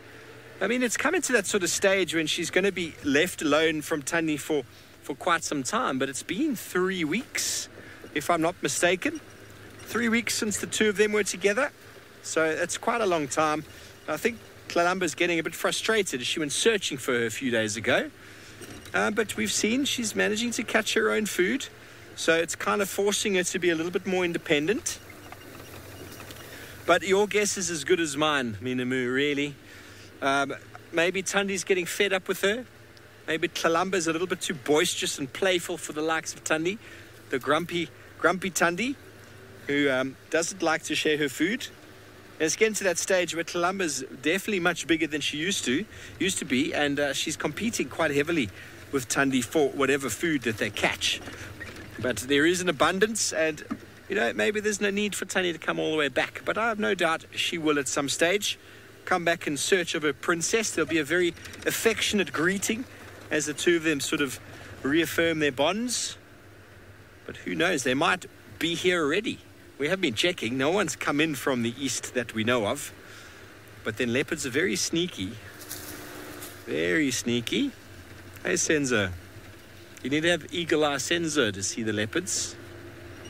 They spotted Shadulu from very far away this morning.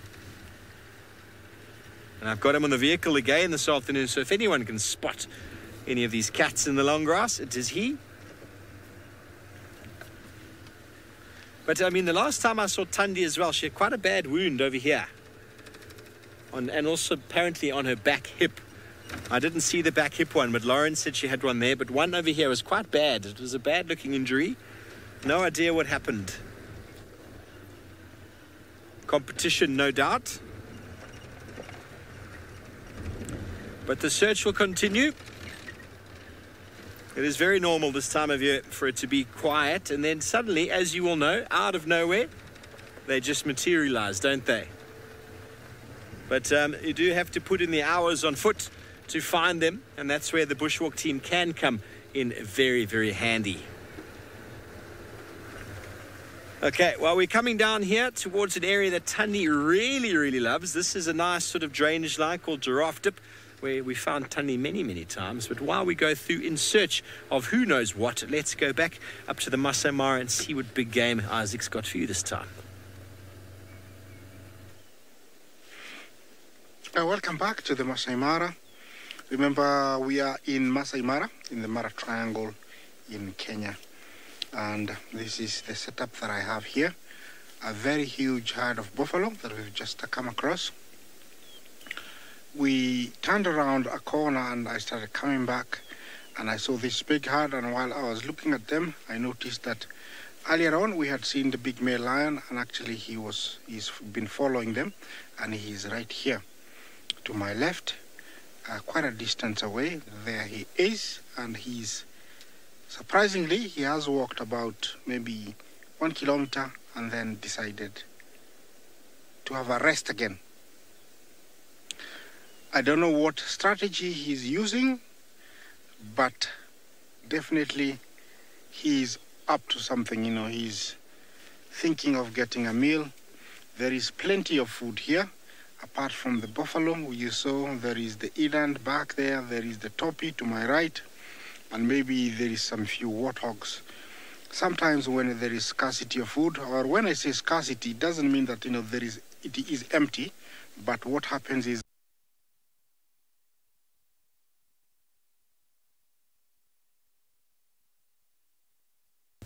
gone, and zebra, wild beast, topi, hartebeest is all gone, and so it's hard times for them. They make do with big and heavy animals, and also small, like warthogs. Warthogs cannot see very well in this long grass, and sometimes they walk very blindly, sometimes being surprised by their enemy, who is lion, and many of them get eaten this time of the year because they are very easy to stalk.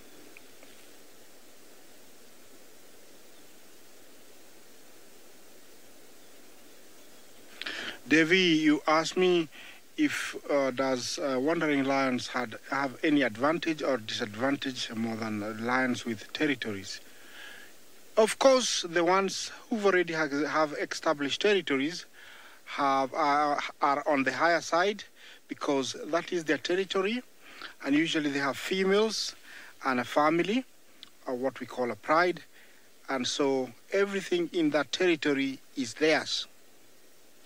And so that is the advantage. Unlike these lone lions like this one, they will roam freely, and sometimes life is very hard. Apart from looking for whatever to eat, it is very dangerous, because if they come across where there's a coalition of like 2 or 3 males, it might be fatal for them. So an advantage to lions with territories is better, because they have their own home and territory. They can roam freely. Whatever is there is theirs. But disadvantage, these guys are disadvantage is they don't know, where to stay for very long. They cannot stick in an area for very long. They risk, putting the scent everywhere, and the main boys will come for them. So it's very risky being a nomadic lion, and especially when you're alone like this. Chances are you might end up, all your life without having a territory, and also without siring young ones, because nobody would allow you to take over unless you come across a territory where there's very, very old lions. Then you might take over, but it is a very big disadvantage to be a lone lion like this with no territory. This guy has got his brother, and I think if they gang up together, there's a few big, big old lions around this area, so they might get lucky. It's not over until it's over for them, so they might get lucky. He's quite cold, as you can tell. Very much like cats, they don't like water and they don't like cold. They prefer, moderate temperatures.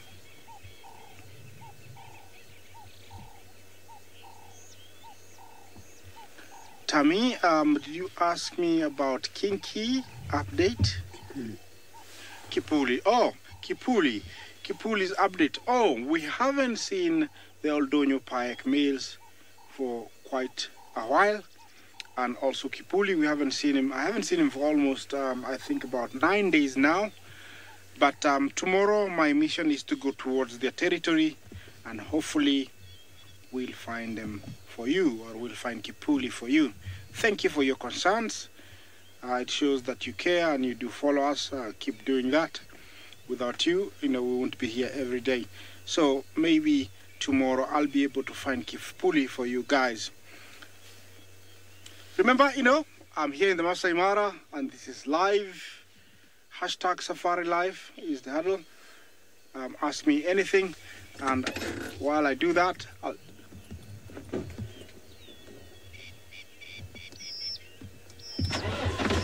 Child of the Universe, you ask me, what strategy do lions use to hunt down elands? Well, it's the same principle.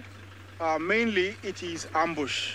They'll try and stalk it as much as possible and as close as possible.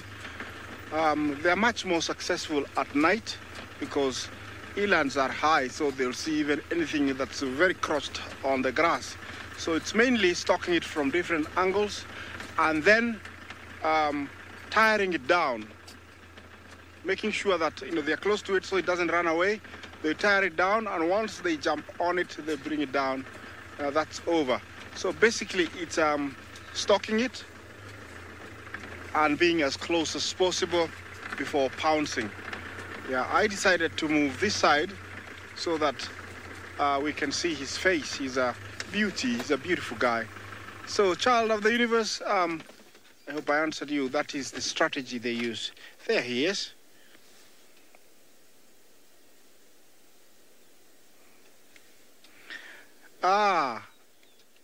In my language, in Swahili, they are called pofu.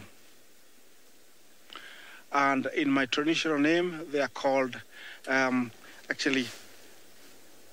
called, hold on. Actually, I've forgotten my traditional name of it's called Chemnyogoset. That is the name.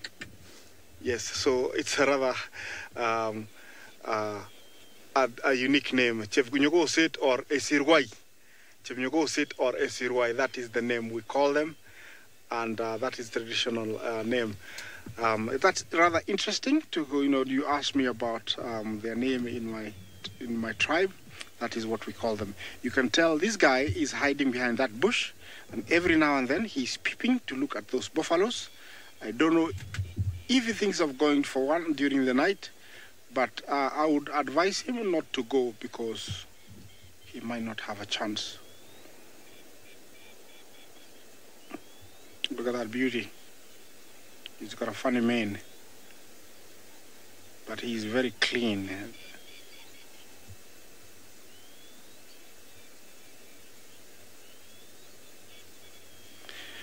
Finak, thank you for your question. Wonderful to hear your name again. Where have you been? I haven't, heard your name for quite a bit. You ask, if lions, lions, male lions, is it common for them to be nomadic?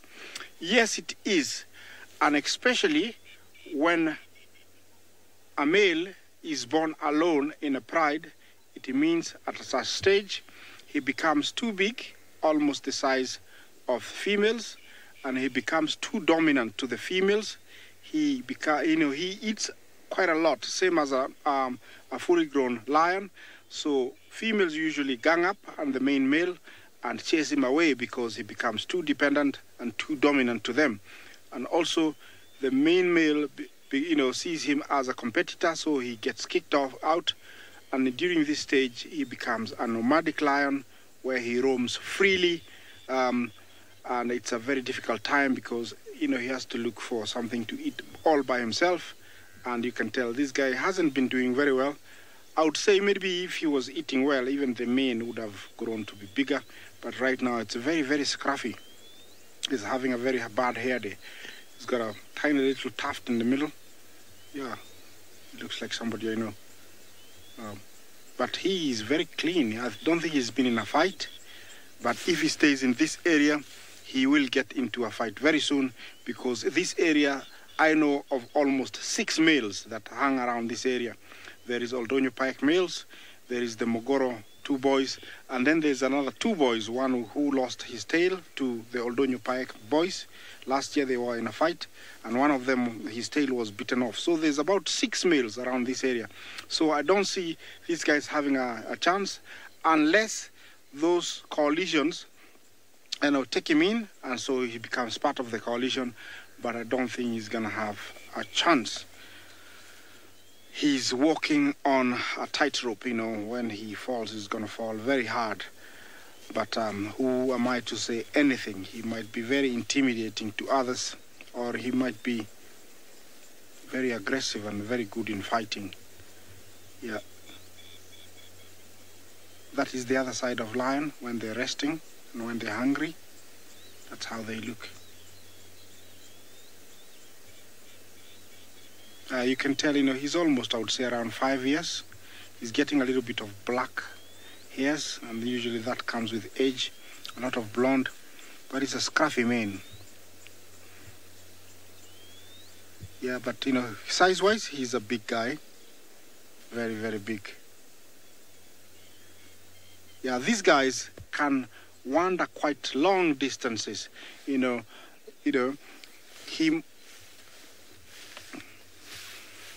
Actually, this guy crossed the river from the other side of the river, and he crossed and he's come this way. So they do wander a lot.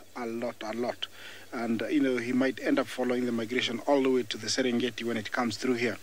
Okay, not to keep you in suspense over here, let me take you to Sydney and see what he's doing, and I'll be right here.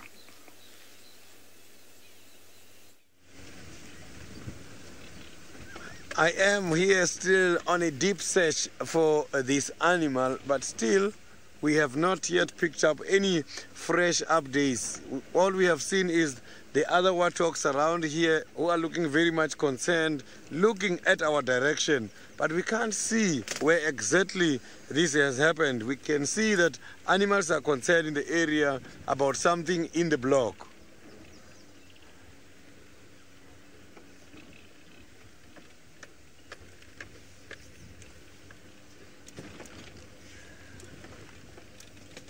So we have been looking everywhere here.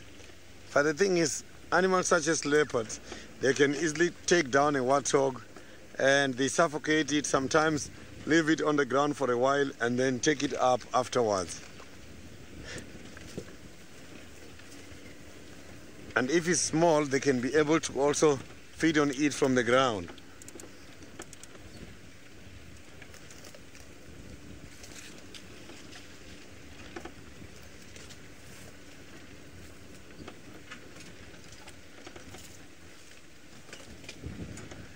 So the warthogs, they can be very much heavy. They can weigh up to 30-40 kilograms.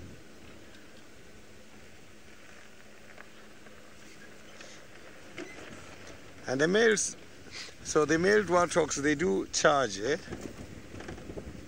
And these warthogs, how they go back in their dens, they always go back in reverse, always ready to charge their intruders. So the other warthogs were here, looking at that side where we're coming from, still checking if they can see what is happening there. But I can promise you, it's so thick there, we can't see anything.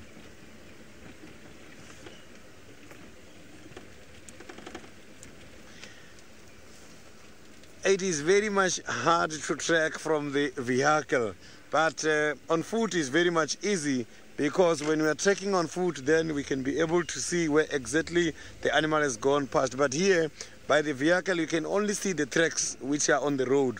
You can't see the tracks that are going by these pathways, the animal pathways.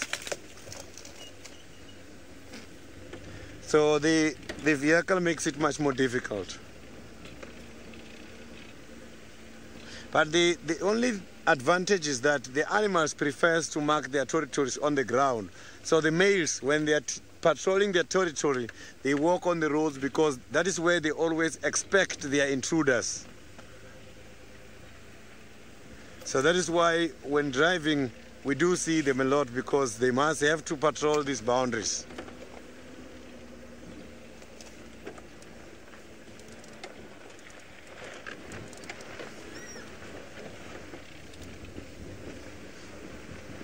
So I can see that there has been quite a lot of other animals in this area, apart from the warthogs. Even impalas has been here.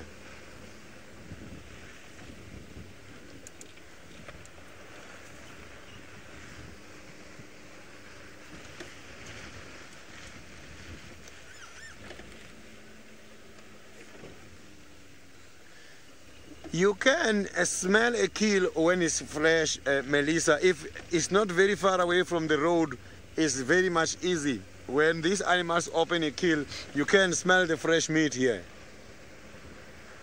And when they open the intestines, then it's much easier. But also, before they open the intestines, you can easily pick up the scent.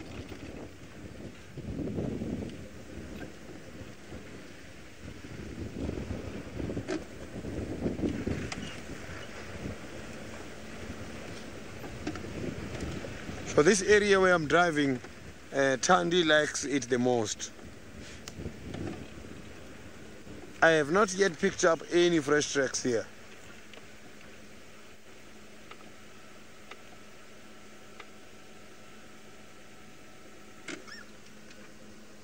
We did manage to determine that, because the scream was too loud and it was too thick. So we could hear that this is an adult warthog. And that warthog only screamed 3 to 4 times. So we could hear that there is a fight there. And after that it was down, we rushed into the area. Oh, there's the battalion. The battalion is flying here, around here. Maybe this battalion has got some good news.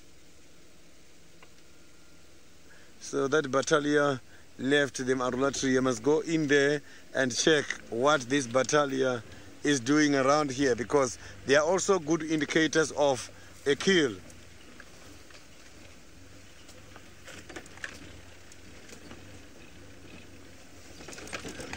So now I can see that battalion is now somewhere high up there, but he was somewhere up in these trees. So we're just gonna search this area here for a while. So the birds can be good indicators of a kill. That is why the clever animals, intelligent animals such as the hyenas, do rely on vultures in order to be orientated to where the kills are.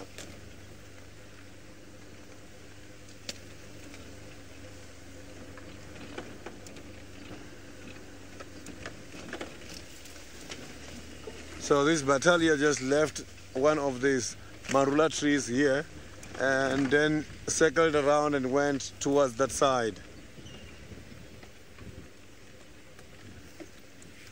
I still have got a lot of hope that we are going to find something here.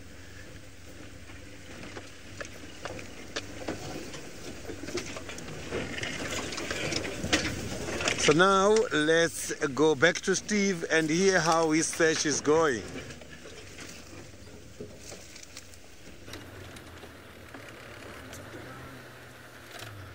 Hello, everybody. Well, we found some not-so-screaming warthogs here at Treehouse Watering Hole.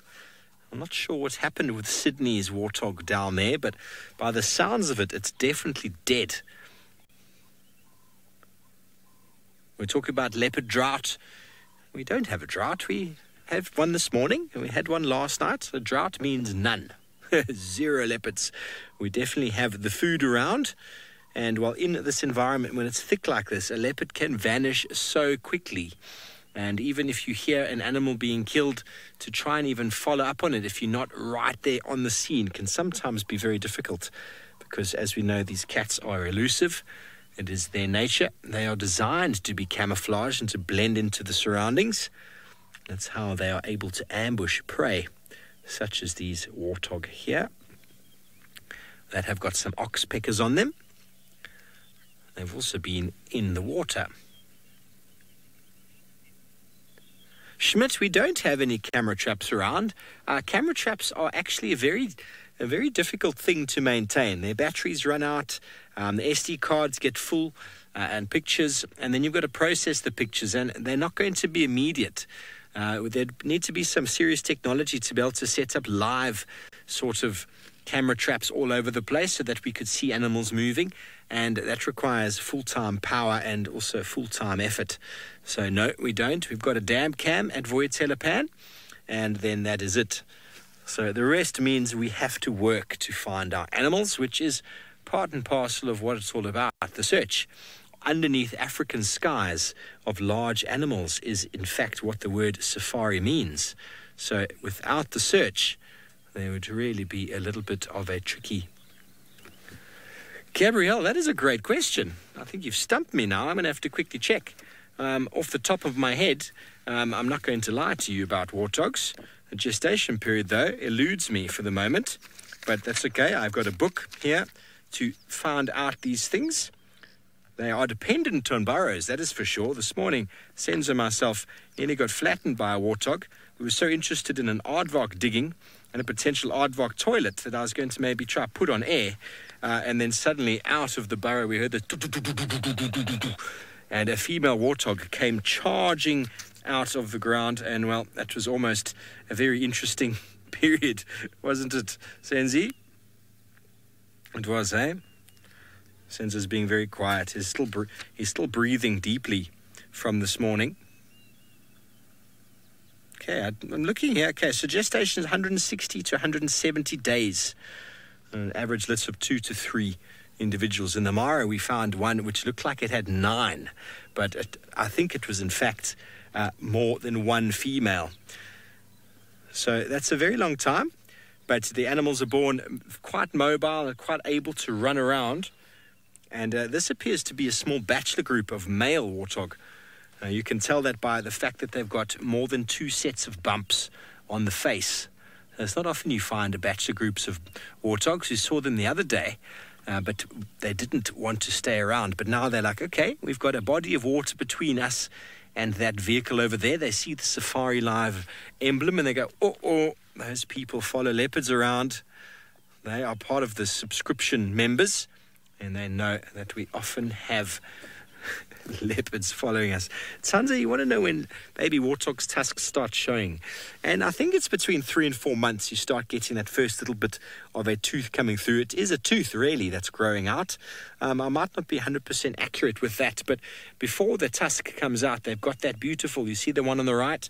A beautiful line of fur around the face, which grows very quickly, and the youngsters have that from a very early age, and that actually mimics tusks. And that can often frighten a leopard or a cheetah, or not necessarily frighten, but give them a moment of hesitation because they think, that animal has got a tusk that can cut me open. And that moment of hesitation allows the warthog to run away very quickly from the pursuing predator. Okay, well, we were headed back towards the southwest. We are feeling that it's time of day for hyena. And, well, maybe the Djuma den will be active. We're going to poke our nose in there. If it is active, I know you will all be very excited to see them. And it's also on the way to the last area we saw Shadulu this morning. It is still a little bit warm, so we're going to just see what we can come across. Don't forget, we would love to hear from you. Hashtag SafariLive. Throw your questions in on the YouTube chat stream. Who would like to see hyenas? Yes? I know I would. The Djuma den is a hive of activity of late, but generally at about 5:30 and onwards. And now it is almost 6 o'clock. So definitely a good time of day. Elise, I've never seen a warthog swim, but I think all mammals can swim. But I've never seen them swim. So I'm not 100% sure. But I think all mammals can swim. But don't quote me on that. But I believe they all can. You just throw them in the water and they'll manage to get out the other side. They're quite buoyant, you see, like little mini hippos. Well, hippos actually don't swim, funny enough. They run along the floor. They're able to hold their breath long enough. But an animal confined to water that can't swim. Isn't that strange? But they do move very well in water. But I suppose if I could hold my breath for 6 or 9 minutes, then I'd also be able to cover great lengths running on the bottom of the water. Beautiful. Driving towards the setting sun. The east wing of the Djuma holiday resort might be active, as that is the side that is shaded from the setting sun. And this being our summer months, so we're going into autumn now, still quite warm in the afternoon.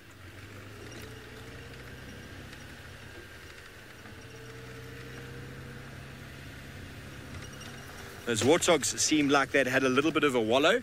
They were looking a little bit wet. We might even find a hyena too that's decided to sort of put their body in their little their little plunge pool to cool down.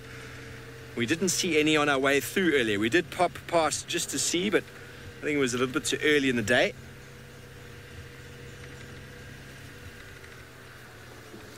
But we might find Paulie, James and Trishala there. You never know.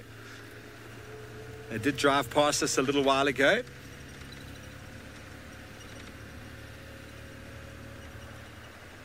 Okay, well, while we drive towards the setting sun in hope of finding some hyena, maybe even a leopard cub or two, I'm just choking on an insect. Very good. Let's go up to the Masai Mara, where hopefully Isaac is not swallowing any bugs as he drives along. Welcome back to the Masai Mara. And I have decided to leave that guy, the big male lion, so that he can decide or make up his mind on exactly what he wants to do. But I don't know. I might be actually forced to come back very early in the morning tomorrow and see what he's done, because he's surrounded by food. There is buffalo, there is eland, there is topi, and maybe a few warthogs that we didn't see. So, we'll come back there. I have decided to move on. And this road leads me to some of the lodges up here, but I'm not going to the lodge. I'm just going to turn back here and go to the North Clan Den and see if Waffles is around. I saw her yesterday and she left mysteriously. I didn't see her leave. So I'm going.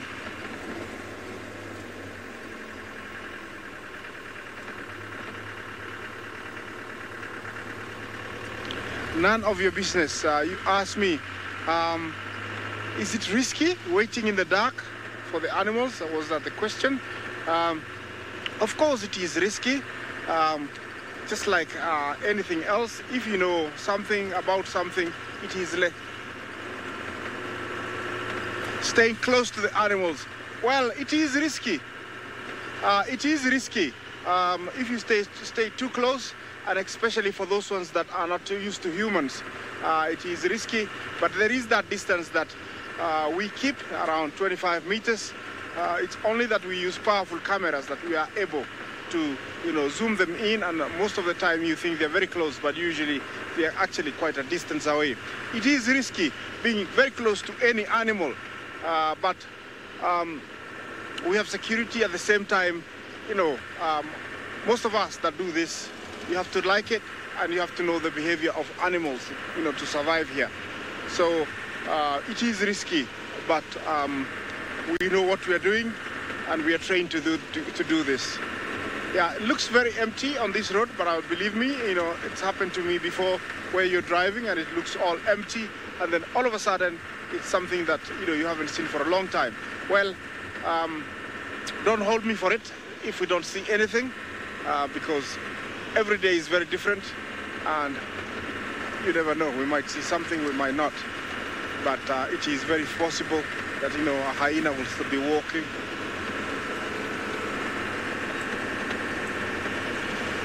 Devi, you asked me about cheetah in the triangle. Of course, yes, there is a few that have been seen.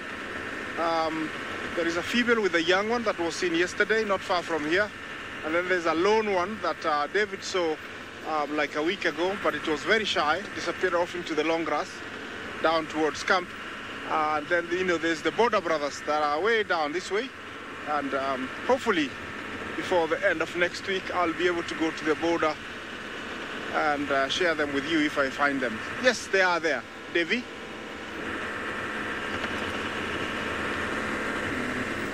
Maybe it's time to turn here and see what we can find. Look at what trucks are these?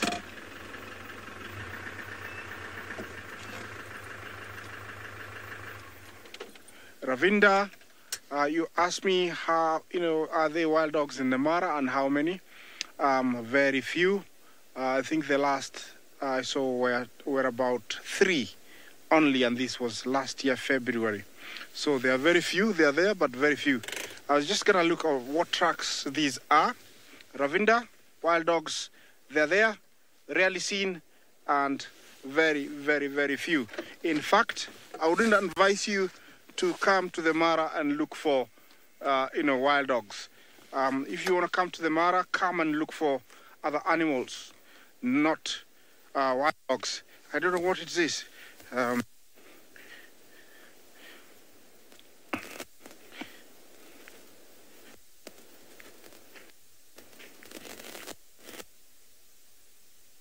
A giraffe. It's a giraffe, and this is me, Homo sapien. Yeah, that was a giraffe. I think, oh, there he is. It's a giraffe. You see him over there? I think he walked through here. This is the only time that you can see tracks in the Mara, is when, you know, it's wet. It's the best time.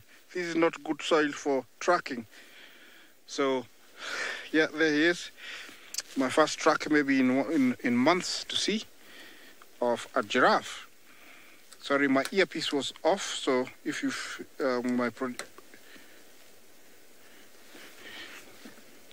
sorry, you have to repeat that because my earpiece was out, so I didn't hear what you said.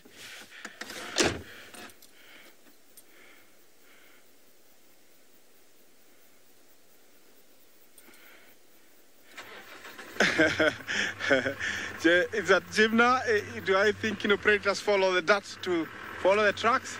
No, they don't. They follow it because it's easier to walk on. It's less energy, and also if it's wet, they don't get wet. So it's not that, you know, they smell them. I'm on 4-wheel drive because it's black cotton soil, and I'm driving on low ratio, fast gear, because the soil here is clay soil, and it's like driving on gum. It holds your tires. You can hear how heavy my engine is revving. Yeah, you have to be very careful with this. You can get stuck very easily.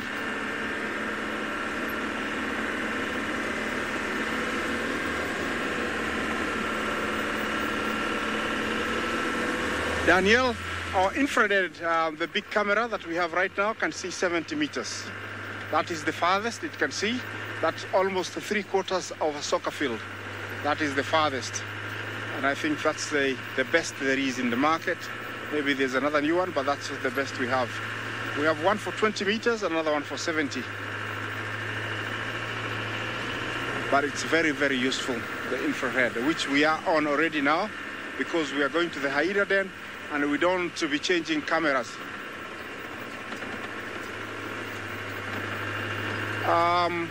Is that a special day for me or a typical day for me? Sorry, I had to concentrate there. It was very wet. You asking what is the typical day for me? A typical day for me? Or what was that? I think if it's a typical day for me, it is a typical day is you know, starting very early in the morning, game driving until 10, then going back to camp for a brunch, catching up with if there is voiceovers so that we record for different animals, then having a brunch, then having a rest, making sure that I have tea, coffee for my guard and my cameraman. In the afternoon, the vehicle fueled, then getting into the vehicle around 3:30 and getting ready to leave camp around 4 o'clock. That is my typical day, and then getting to camp around 9 o'clock at night. A quick dinner, and then catch up with friends a little bit, maybe to bed, because again, starts at 5 o'clock, which means we wake up around 3 o'clock to do all the checks. Sorry, my vehicle is dancing a little bit. It's been very wet, it's very wet, it's been raining. See some elephants down there, I hope we can get there.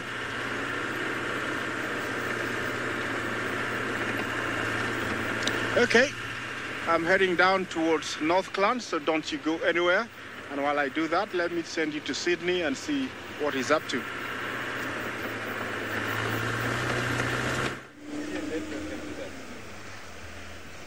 So I'm just going to head up to the Buffalo's Hook area, Buffalo's Hook Dam, and then I'll come back here on this road later on just to see if there is any development, as I am battling at the moment in order to get hold of an animal who was screaming, as well as the animal we are thinking is the predator.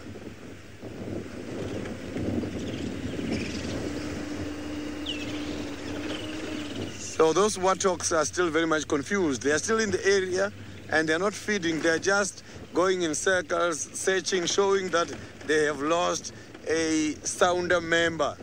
Remember, a group of warthogs together is called a sounder. So a male is called a boar, whereas a female is called a sow.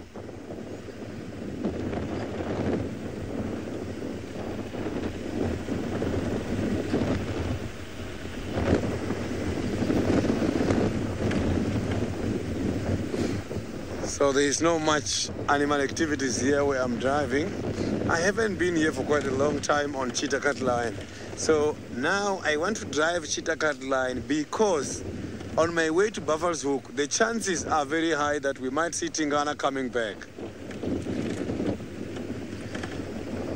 The Unkuhumas Monique, what a question. Yesterday in the morning, we were following them. It was not just that mating pair. In the morning, there was a pride of Unkuhumas, and we left them close to the gully or the dry river bed. Coming back in the afternoon, Trishala tried all her best to reallocate them, but it was difficult. What happened yesterday is that after the morning game drive, it rained a little bit, and the rain, together with the perfect weather, moved the Unkuhumas, and that is why we didn't find them in the afternoon. Maybe around the Buffalo's Hook Dam, we might be lucky there because they were somewhere in a dry riverbed, which is not very far away from the Buffalo's Hook Dam.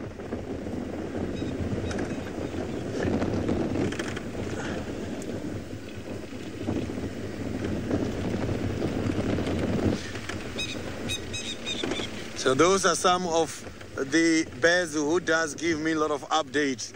I didn't even see that bird, but it's somewhere in the thicket.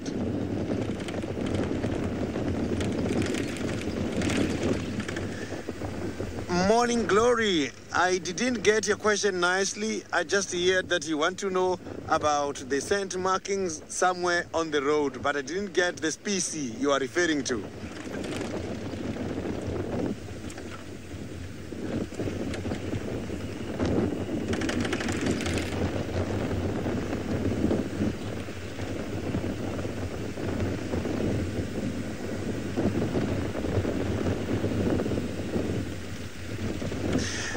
The reason why the big cats use the road for marking purposes is not about using the road as a better place for the scent to stay much longer. The reason there is that the road is always where they're expecting their counterparts or their intruders to come and challenge them in their territories. So that is why every time you will find them marking on the road. If you can check the markings that are left behind by these animals, they can stay much longer, up to 2 to 3 months. And that is quite a lot. But if it's not on the road, it's somewhere on the pathways, deep in the bushes, chances of these animals coming into the territory to miss it, they are very much high. So they want to make sure that they put signboards on the road or next to the road. So it's just like us, when we're driving every day, we see the signboard next to the road. If the signboard is off the road, we don't see it. So these animals are too clever. They put these scent marks where they're expecting animals to come past.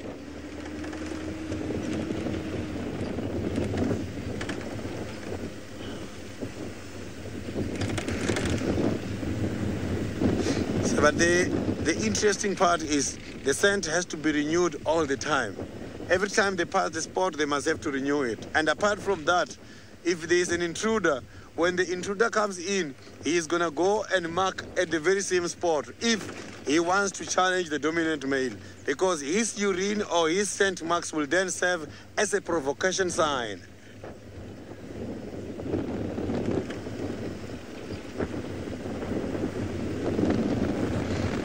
It must be very interesting to communicate non-verbally and understand messages accurately.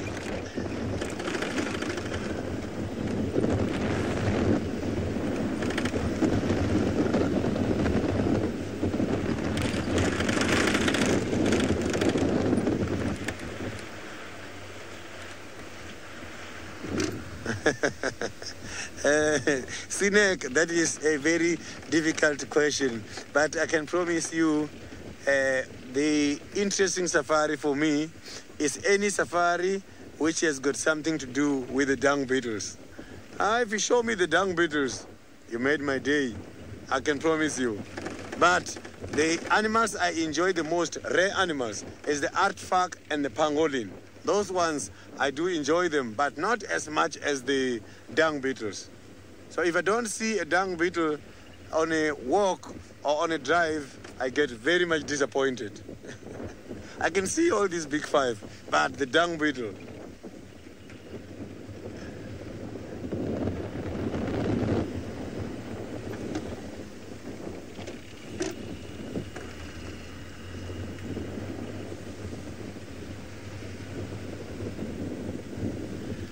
So now let's go back to Steve, who is also searching for a spotted cat.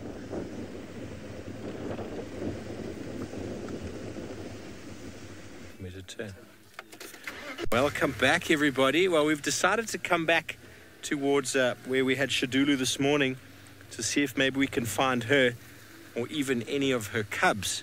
So this is the drainage line right down on the southwest, and you'll be able to see this is the perfect sort of habitat here for a leopard and her cubs. There's some tall trees, riverine trees. There's a big jackalberry at the back there. Lots of thickets, lots of small scrub. Leopards don't use burrows for hiding their youngsters like warthogs, hyenas and wild dog. Lions and leopards will use little thickets like this. And on our search this morning with Herbie, we were looking up and down to see where we could find her tracks. And, well, this is the only area in the area on our side, on our southwest, where she could try and secret her cubs away, because anywhere further up the slope is just not suitable. Just not suitable.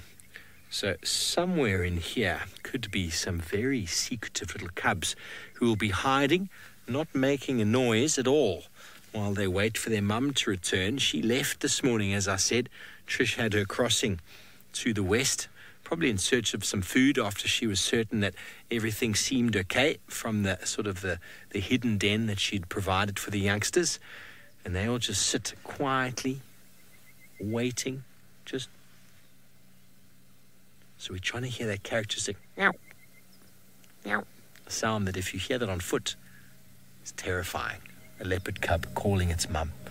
Terrifying sound on foot, because you could find yourself in a fair amount of danger if you interact with leopard cubs or lion cubs, because there's nothing more fiercer than a mother with babies. So we're just going to drive along this drainage back down again, see if there's any signs of Shadulu coming in. There's a bit of a sandy riverbed This is an area that apparently Shadow, Tundi's littermate, used to keep her cubs in, and said that once one of the cubs actually, when it was a sort of a semi-subadult, came down one of the trees and nearly landed on his head while they're in here searching. So watch out there, Senzo. Kambuti on the left here. You don't want to get any of those leaves on your skin. You're right there, my friend. Senzo's learned how to sneak in and out. It's quite incredible where we can access with these vehicles. Small little accesses in and out of these drainage lines. Lauren, I really don't know. It's just not something that they do. It's not something that they do. I mean, they might, if there's some thick bush around a termite mound, they might use it. But they're not diggers. They are capable of digging to get a warthog out of a burrow, but they're just not diggers. It's not something lions and leopards have done. So this is a termite mound that Shadulu was on this morning. So we're kind of assuming that her cubs were somewhere nearby. Somewhere nearby. I'm just going to try and switch off and keep listening. The only really way to do this is to be very vigilant, because, I mean, Senzo spotted her from far away over there. We're looking for her coming back. And this is the perfect time of day. You can see with the sun starting to set over there in the west. This is the time of day that the cats start getting active. And hopefully a beautiful mother will show us her little bundles of joy. I'm very excited to see how big they are.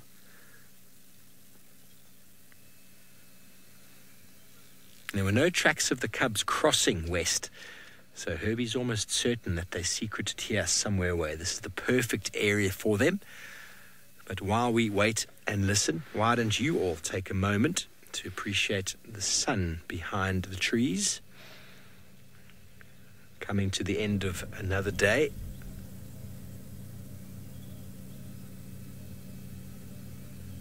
Birds starting to close down for the evening. You can hear an emerald spotted wood dove in the distance.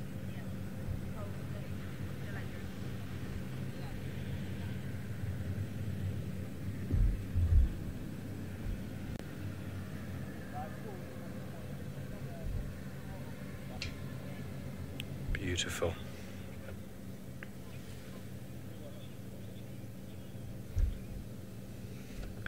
Romit, well done, Anina, for getting the name out. Kruchava, she got it. Some of the names are quite tricky on the tongue the first time you read them. I know Murray was struggling with one of the names the other day.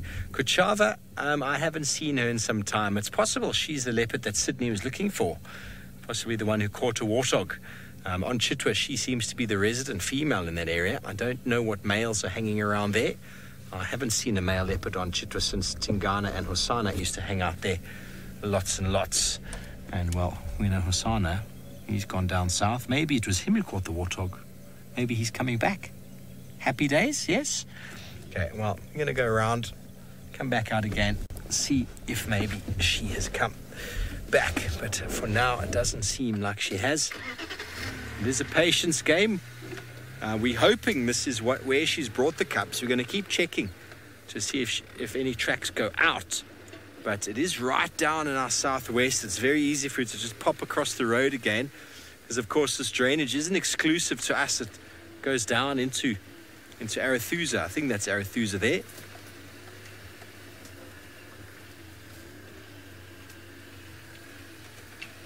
Okay, well, we're going to go around. Let's keep looking. Senzo Eagle Eyes.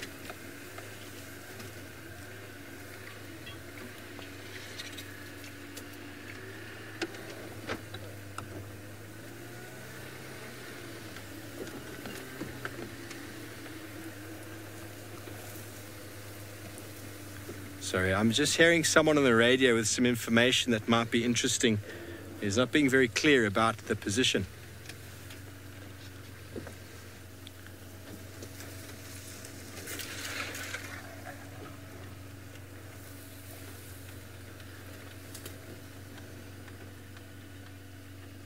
Okay, well, we're going to keep looking. Maybe it is indeed Shadulu who's going to pop back again. That will be wonderful. But it seems like Isaac is having some luck this afternoon with some babies. He is with possibly the North Clan. Welcome back to the Masai Mara, and here I've come to the North Clan Den. Don't know why they ran, that's why I stopped talking. Who are led by Waffles. She's the matriarch of this clan. Normally we see more than what you see here, but it's been raining and I think most of them are inside the den. They're hiding inside the den. That's a really cutie one, very, very fat. He's been drinking lots of milk. Yeah, he looks very chubby. I hope he comes back again and he can share, the laughter with me. He looks quite healthy, Sometimes, they tickle me, hyenas, when I see them sometimes. I just feel like laughing because they can be very comical. Sometimes, I've seen them laughing for nothing, and when they get excited, they have that call that sounds like, somebody who's taken a few drinks. Yeah, quite rather amusing. And so every now and then, look at that guy, that's what I'm saying. He's very chubby, he's been eating quite well. Look at that, very healthy. Yeah, looks like twins, those ones. Yeah, well, this is the spotted hyena. Commonly, before commonly, was called the laughing hyena. They have that call that sounds like somebody who's calling. It goes like something like that. And scientific name is called crocuta. And mass in females, they can weigh up to around 70 kilos. They live in a matriarchal society where the female is normally the leader. And the main reason is females have got very high testosterone and very aggressive more than males. And I think that's why they become matriarchs. Males don't hang around very much. Usually the society or a clan of hyena is made up of more females and their youngsters. In Africa, we have 3 species of hyena, and this is the most common one, spreading from sub-Saharan Africa all the way to Southern Africa. This animal, it's one of my favorites. I love hyenas, and the main reason is they are much more successful than lions, and they are very important in the ecosystem because they are cleaners of the plains. I call them the sanitary crew or the cleanup crew. This is an animal equipped with very, very strong jaws, capable of breaking those hard bones, eating tough skin of hippo, buffalo, and elephant, and also eating cartilage and vertebra bones that no other animal can eat. It's evolved to be able to crush and eat those kind of things that nobody else eat because of living in harsh conditions. At the same time, you see how it has stretched its forelegs. It's because of carrying meats for millennia, and eventually it stretched its forelegs. It's got a very strong neck and jaws, amazing eyesight. Looks like that little guy has got some furniture. Oh, they have furniture. Maybe they want to go put it inside so it's warmer, or it's their toys. They have some toys. Look at how chubby they are. Very healthy. Look at him. Is he gonna take it down? Okay, that will be new for me to see them taking furniture down. I think it was just a toy. Remember, this is live and it's coming to you, from the Mara Triangle in the Masai Mara. You can tweet me on hashtag SafariLive. Yeah, it's hashtag SafariLive. You can always, ask me anything about these beautiful guys. I love hyenas, and amazingly, I will always remind you this. It's one of the few animals that are born with their eyes open and teeth ready to conquer whoever is around them. Actually, usually they try and kill each other. That's the only negative bit about hyenas, because if 2 females are born to the same litter, usually they try to kill each other. But if it's male and female, they'll try and just live comfortably. They practice what is called canism. You see them kicking a bit of dust there. This is the only time that you'll see hyenas using their legs. Otherwise, most 99% they're used for running. This is an animal that will run marathon. I think no Kenyan runner would be able to keep up with these guys if they knew that there is a medal at the end of the race. They can run and run and run equipped with big lungs. Oh, there is one underneath the vehicle. I can hear him banging the head. You're not allowed to be under the vehicle. I just went quiet so you could hear him, but I didn't hear him. I don't know if they're actually taking that grass down. If they are, then I would give them even more respect. You know, they know that, you know, taking down some furniture, it will keep that hole warm. Remember that barrow has been customized by most of the females to accommodate as many as possible inside there, and it is very, very, very, very warm inside there. Yeah. The other thing that I really salute the hyenas myself, it's that it is the only animal that gives, you know, the other predators a run for its money. They'll take kills of cheetahs, of wild dogs, of leopards, and even lion. That is why I love hyenas. Apart from the interesting, you know, sexual organs, actually, I would say, you know, they are very cute and very determined to be able to conquer these plains. Those huge dish-like ears can hear, you know, something even up to 2 kilometers away, dying, and their keen sense of smell can smell very, very far, you know, very far. That reflection of the eyes, don't you worry, we are not shining anything. It's infrared lights, and they have something, you know, behind the eyes that reflects the light back. It's called tapetum lucidum, which actually multiplies the amount of light that we're trying to shine, that, you know, they can see up to around 10 times. That guy has gone under. Maybe he's going to become a mechanic in the near future, in his second life when he comes.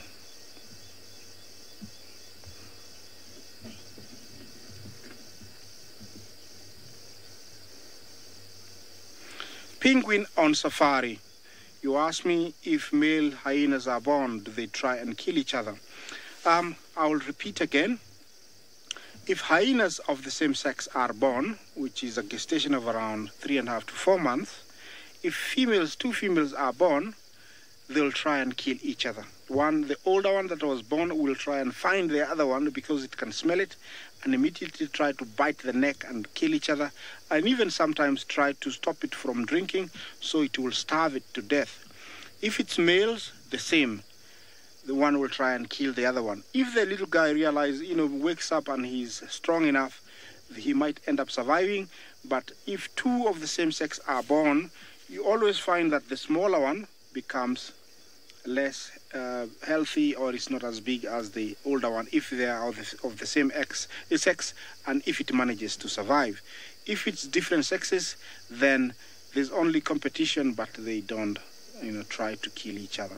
I hope, Penguin on Safari, I hope I answered your question. Yes, yeah, that looks like a toy. Everybody wants it.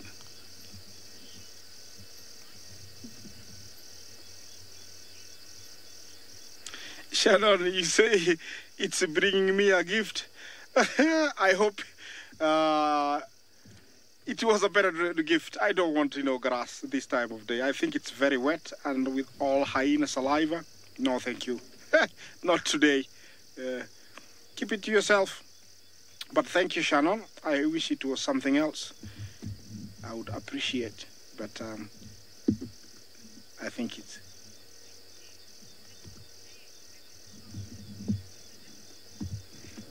Wendy, beautiful question, Wendy.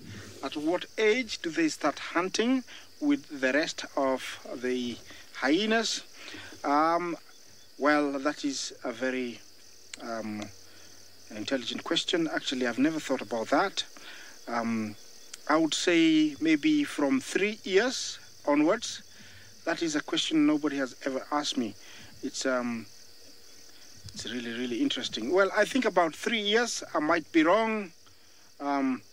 Maybe do some research. I'll go and do some research also, and you can remind me tomorrow or the next day if you join me, and I'll give you an answer. But to be frank with you, I think it's 3 years onwards, but I'm not very sure.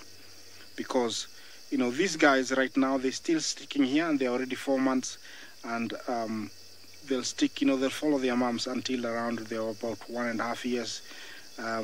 But, really hunting, I am not sure. Sorry. Yeah, don't destroy your home. You don't eat your home. They are eating, the surroundings. Well, when you see this many, don't you go there thinking that it's only young ones. There is some adults somewhere that are babysitting. That is a really naughty one, the little guy. He's very feisty. He even tried to mock meet the older one. Okay, I leave you. Leave me alone. I'm going. I don't want your disturbance. Okay, so what do you want to do? Actually, hyena is in a family of its own, and they actually, they say they are closely related to civets and mongooses. It's hard to believe, but they are actually related to civets and mongoose, and they're in their own family. They are people, you might think, they are closer related to dogs, but they are not. Yeah, that's a really feisty one. I think that is Waffle's daughter. When your mom is queen, you can be bossy a little bit. And I think it might be. Well, they can't, we can't see them if we were to switch off our camera. It's pitch dark. I'm only using my little monitor.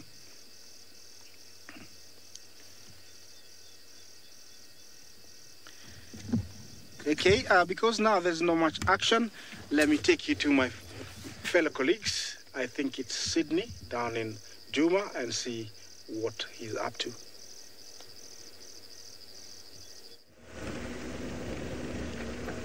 I just got back now in that area where we heard the warthog screaming from the Buffelshoek Dam, and unfortunately when we got to the Buffelshoek Dam we found nothing today, not even a hippo, not even a single bird. So it was very much quiet.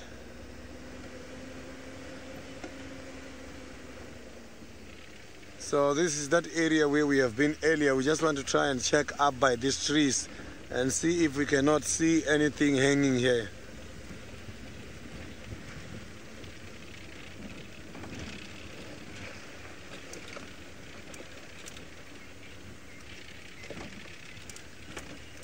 It's very much difficult to see.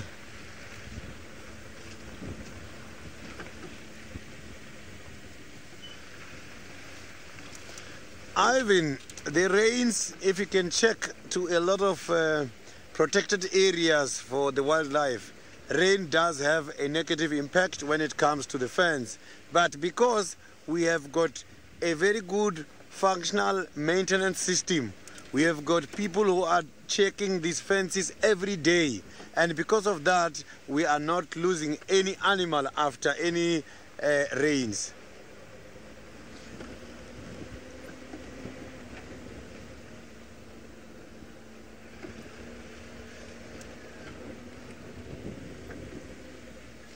So during the rainy season, the fence, they need quite a lot of maintenance because the rain will definitely erode. Because the rain always erodes here underneath at this fence.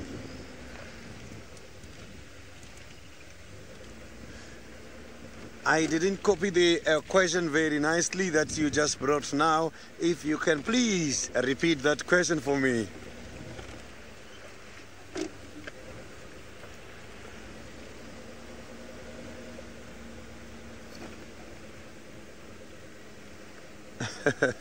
The animals, remember, these are wild animals. Yes, the roads are here located. They use the roads. They are advantageous to them. But animals, they prefer to walk just by the pathways. Yes, we see them on the roads because we have created them. But these are wild animals. So it's like, for example, elephants. They walk on the road, but they feed here by these bushes.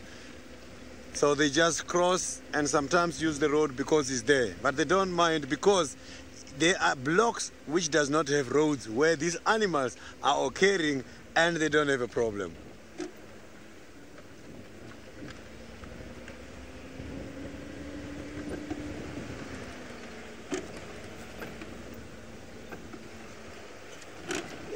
So I don't have any tracks yet here on the ground.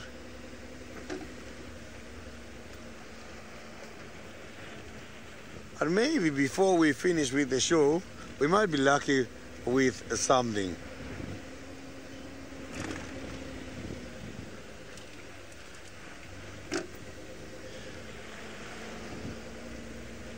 Steve is also busy trying to find you something. I don't know how far his search is going, but now let's go back to him. We are indeed. And the tracks of Shadulu came straight back into the drainage after we came out. And we're trying to see if we can find her. We went back out onto the main road and she came in, and the radio chatter, that guy didn't get back to me. I think he closed down. It wasn't a very accurate, what's the word? A very accurate description of where it came in, but then we found the tracks ourselves.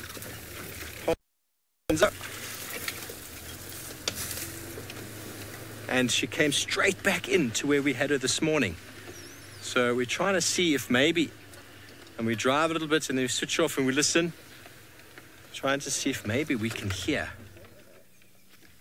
that very lovely call that will scare the life out of you if you're on foot. We do believe it is Shadulu's first litter, and she is in fact the daughter of the Anderson male, which I think a lot of you know. He nearly lost his eye last year, and most of us believe that it is Hukumuri who is the father. So if you didn't understand what I spoke about earlier, a lot of the viewers have named the cubs collection of Hukudulus, named after Hukumuri and Shadulu, which is quite a funny name.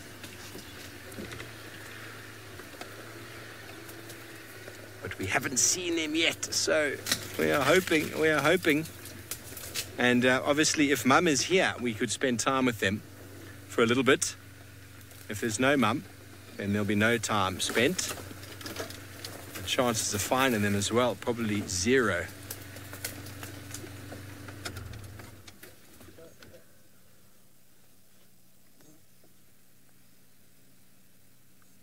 Very quiet.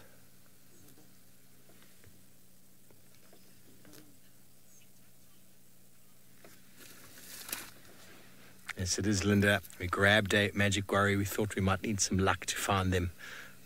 We grabbed it as we came in again because we thought this is it. We need to find them now.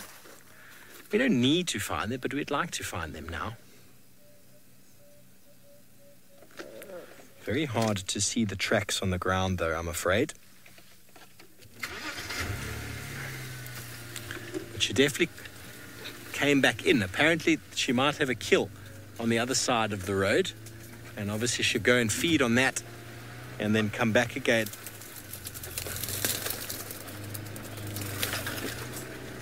To feed her youngsters, because they need Mum's milk, of course, and I think they're still too young to be taken to the site of a carcass. Caleb, I've never heard of a black leopard seen down here. But the reports of the black leopard seen in the Mara recently, a lot of people went a little bit crazy and were going, wow, it's never been seen, when there's been lots of stories about them being seen for a very long time. Just no one's really ever believed them. Even close to our camp in the Mara, the local people there have recalled seeing them and harassing their goats and sheep for years.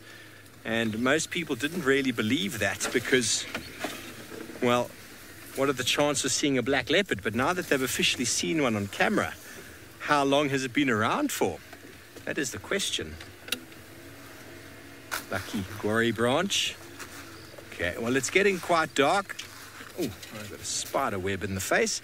It works two functions, spider webs and luck.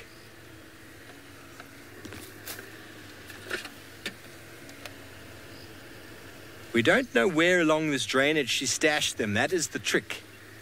That is the trick. She might have been on her way out this morning when we found her. So the youngsters might have been a little bit further more east here. We don't know. But maybe we'll be lucky. I'm really hoping so. But it is very thick down over there. on the right-hand side.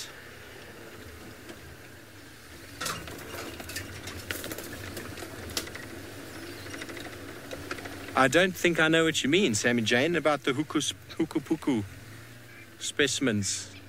I'm lost there, Nina. I'm not sure I know what Sammy Jane's talking about. Is it the hukumuri poo that we sampled? If that's the case, well, then I'm not really sure. Okay, the hukumuri poo and tlalamba poo. Well, those will be sent for DNA testing, of course, and then they'll come back with all sorts of information. But these reports and these scientific stuff take a long time to get done, and obviously in the time frame of whoever the researchers are. So a lot of the information was gathered last year, and the paper was only released this year. So it does take some time, but definitely Tlalamba, her DNA is unknown, and Hukumuri's DNA and Hosana's DNA. Can you believe it? Hosana, all the times we've had him poo in front of us, the week he decides to leave, we realize that we don't have a sample of his scat, which I find incredible, because he had a nice big steaming one before in front of my vehicle a few days before we last saw him. So that would have been a nice one to catch. I probably would have had to get someone else to do it as well, because my stomach's quite sensitive to very smelly things. And they need to be collected fresh. Otherwise, they lose their efficiency, if that makes any sense. Interesting that they can take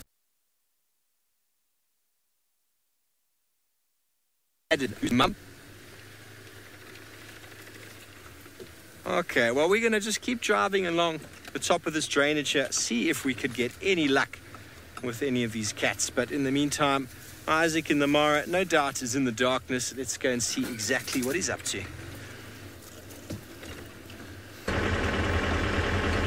Okay, welcome back, guys. And unfortunately, I had to leave the hyena den.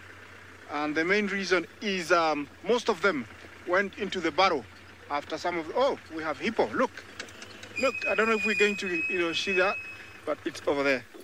It's a hippo. Look at that. He's a nice, fatty, big hippo. Looks like a boy. And I'm sure he got surprised, what are these people doing here? They're supposed to be home. Yeah, nice. It's rare to see hippos out of water, but this is the perfect time. It's dark. It's, they come out at night, and they're very solitary when they come out. It's quite a distance away.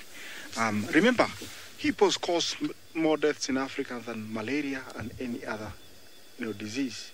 And the main reason is we're still trying to understand them in the local tribes.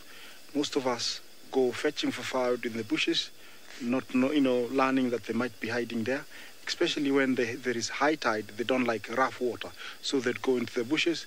Also, a lot of tribes, they don't have toilets, so they go to help themselves in the bush, and without knowing that, take precautions. Maybe it's at night, maybe very early in the morning. Also, going to swim, you don't take enough minutes and hours to see if there's anything in the water, and hippos can stay underwater for up to 5 minutes. So you wait for 2 minutes and you think, there is nothing, you jump in. That's how deaths are caused. And, this is a no walking zone at night, as you can tell. That is one. It means there is so many. And that's the way, that's why I came, down this way. So we see if we can find a few. And the reason I left the hyena den is all of them left. So there was no need of staying there. Let's continue on. I hope I can find you another one that's closer. But this is the best time to see hippos. And we do have quite a good number of them. In Swahili, we call them kiboko, which means cane. I think the name derives from a Swahili word. Kiboko is for beating, and actually their skin is very thick. If it's dry, you can actually carve it like a piece of wood and form a nice, kiboko or a cane. For walking cane, my grandfather used to have one. So, it can become a cane, and it can be actually quite lethal. It becomes very hard and it never breaks because it's skin. Yeah.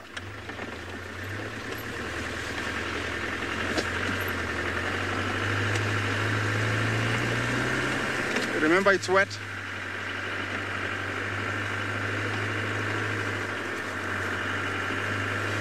Okay, remember it's very wet over here, so it's quite difficult driving around. I hope I can find something else for you. I have to throw my spotlight away quickly so that I can control the vehicle. But this is an area where I see lots of hippos at night. I have to be very careful. I don't want to surprise a female with a young one, because they can never go away. They'll come for you, unlike, most other animals. So, I have to be very careful also. And actually, if I was to be given different animals, I would prefer hippo to be the last one, because you have no chance with a hippo. They have this, almost 1 foot in sizes, and their gait is almost 150 degrees. And although they're heavy, they can run at, 30 kilometers an hour. That is the fastest we can run, but we don't have endurance. So they actually can be very, very dangerous. Yeah. There is eyes everywhere, but they're quite a long way. We cannot share everything with you, but this is very, very dark at the moment.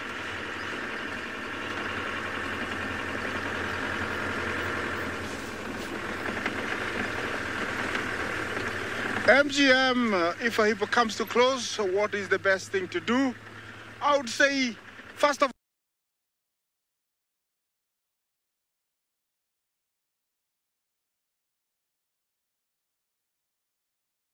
and then pitch it at minute, and reflex is correct. It's not gonna follow you, and that's the only thing I can tell you. But the first thing, try not to put yourself in that situation. That is what my father always told me. Never put yourself in a situation with an animal. It's very different, unpredictable.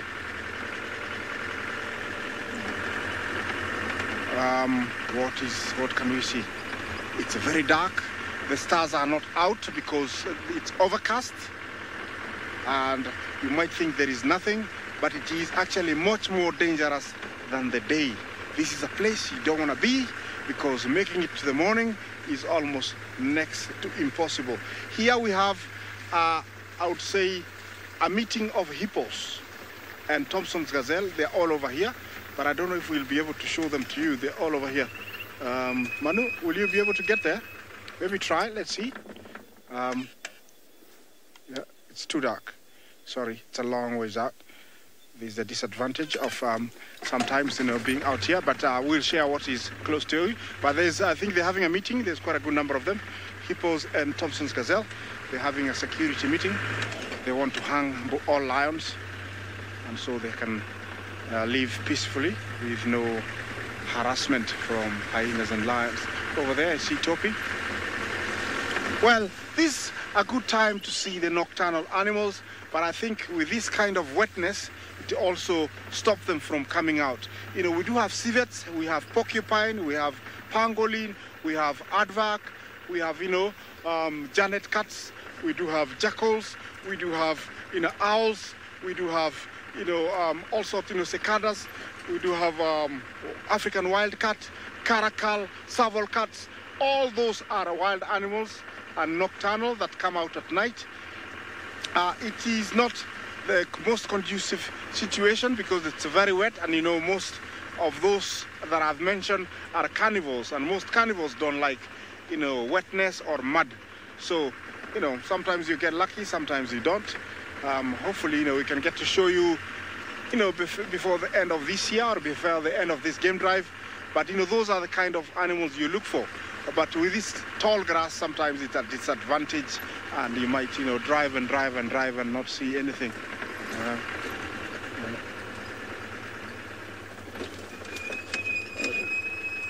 What is that? It is walking like a hyena. You see it? It stopped. Can you see it, Manu? You're gonna use your magic tool to see what it is?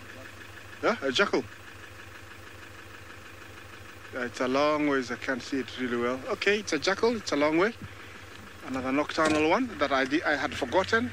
They keep, I think it decided to show itself up because I missed it.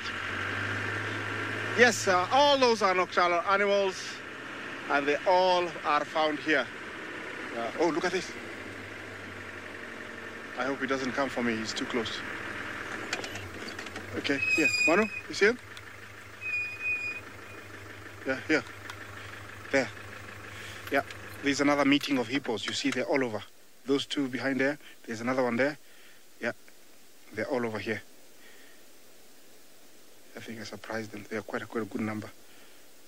There's two behind there. There's this one and there's another one behind me. So these are hippos. They've come out at night and there is plenty of grass for them to eat. So there's no worries. I know hippos walk long distances out of water to look for grazing. And I'm sure these guys are very surprised to have seen a vehicle at this time of night. Normally, all vehicles are back in camp around 6:45, 7 o'clock. But we are allowed to be out a little bit longer. Yeah, hippo is that. Yes, sometimes, situations like that happen, but you have to be very careful. I was on my toes, and I didn't switch my vehicle until it turned, away. Otherwise, if it had come, I would have, raced out of here as fast as possible. But, they're all out. They're out here grazing. There is quite a good number of them all over. Beautiful. It's very dark. Sometimes I just see them when they're really, really close, and there's nothing I can do just to hope, they don't come for the vehicle. Well, I saw one time when a hippo was provoked and it came in front of a vehicle and bit off one of the bumper and actually pulled it out completely. So you can imagine if it can bite metal like that, somebody, you're like eating a marshmallow. Ow. Just one bite and you're done. Yeah, I don't know if I'm going the right direction. I hope I can make it home. Because when it's dark, you don't see any landmark. I might end up in America or Congo.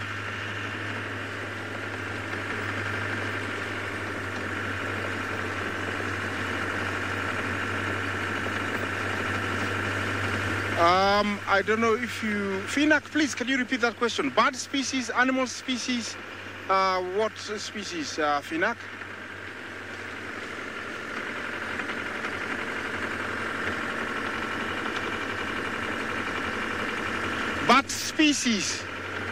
Bird species, you ask.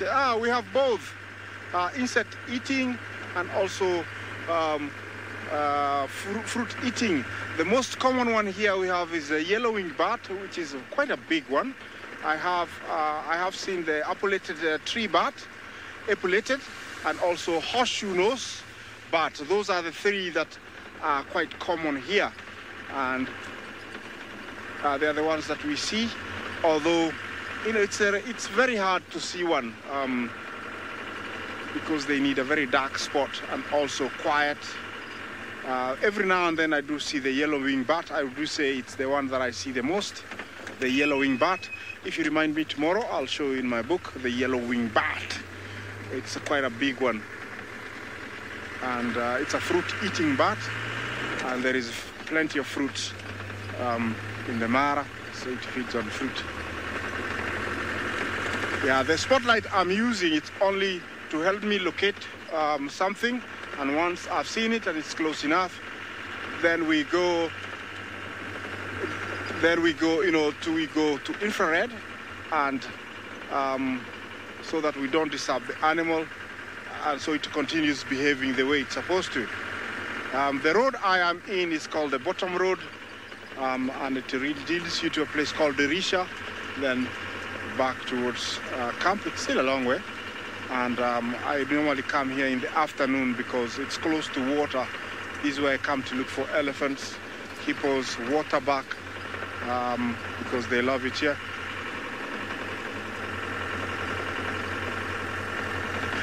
You'd like to see a yellow-winged bat? I don't know if I have enough time, but I would like to show you a yellow-winged bat. But now I have to switch on all the light. This is a studio. Let me see if I can show you a yellow-winged bat. I don't know if I'll be able to show you a yellow-winged bat, but I do have it in my book of animals. Let's see if we can show you a yellow-winged bat. Are we going to be able to do it? I don't think we're going to be able. Yellowing bat. Completed.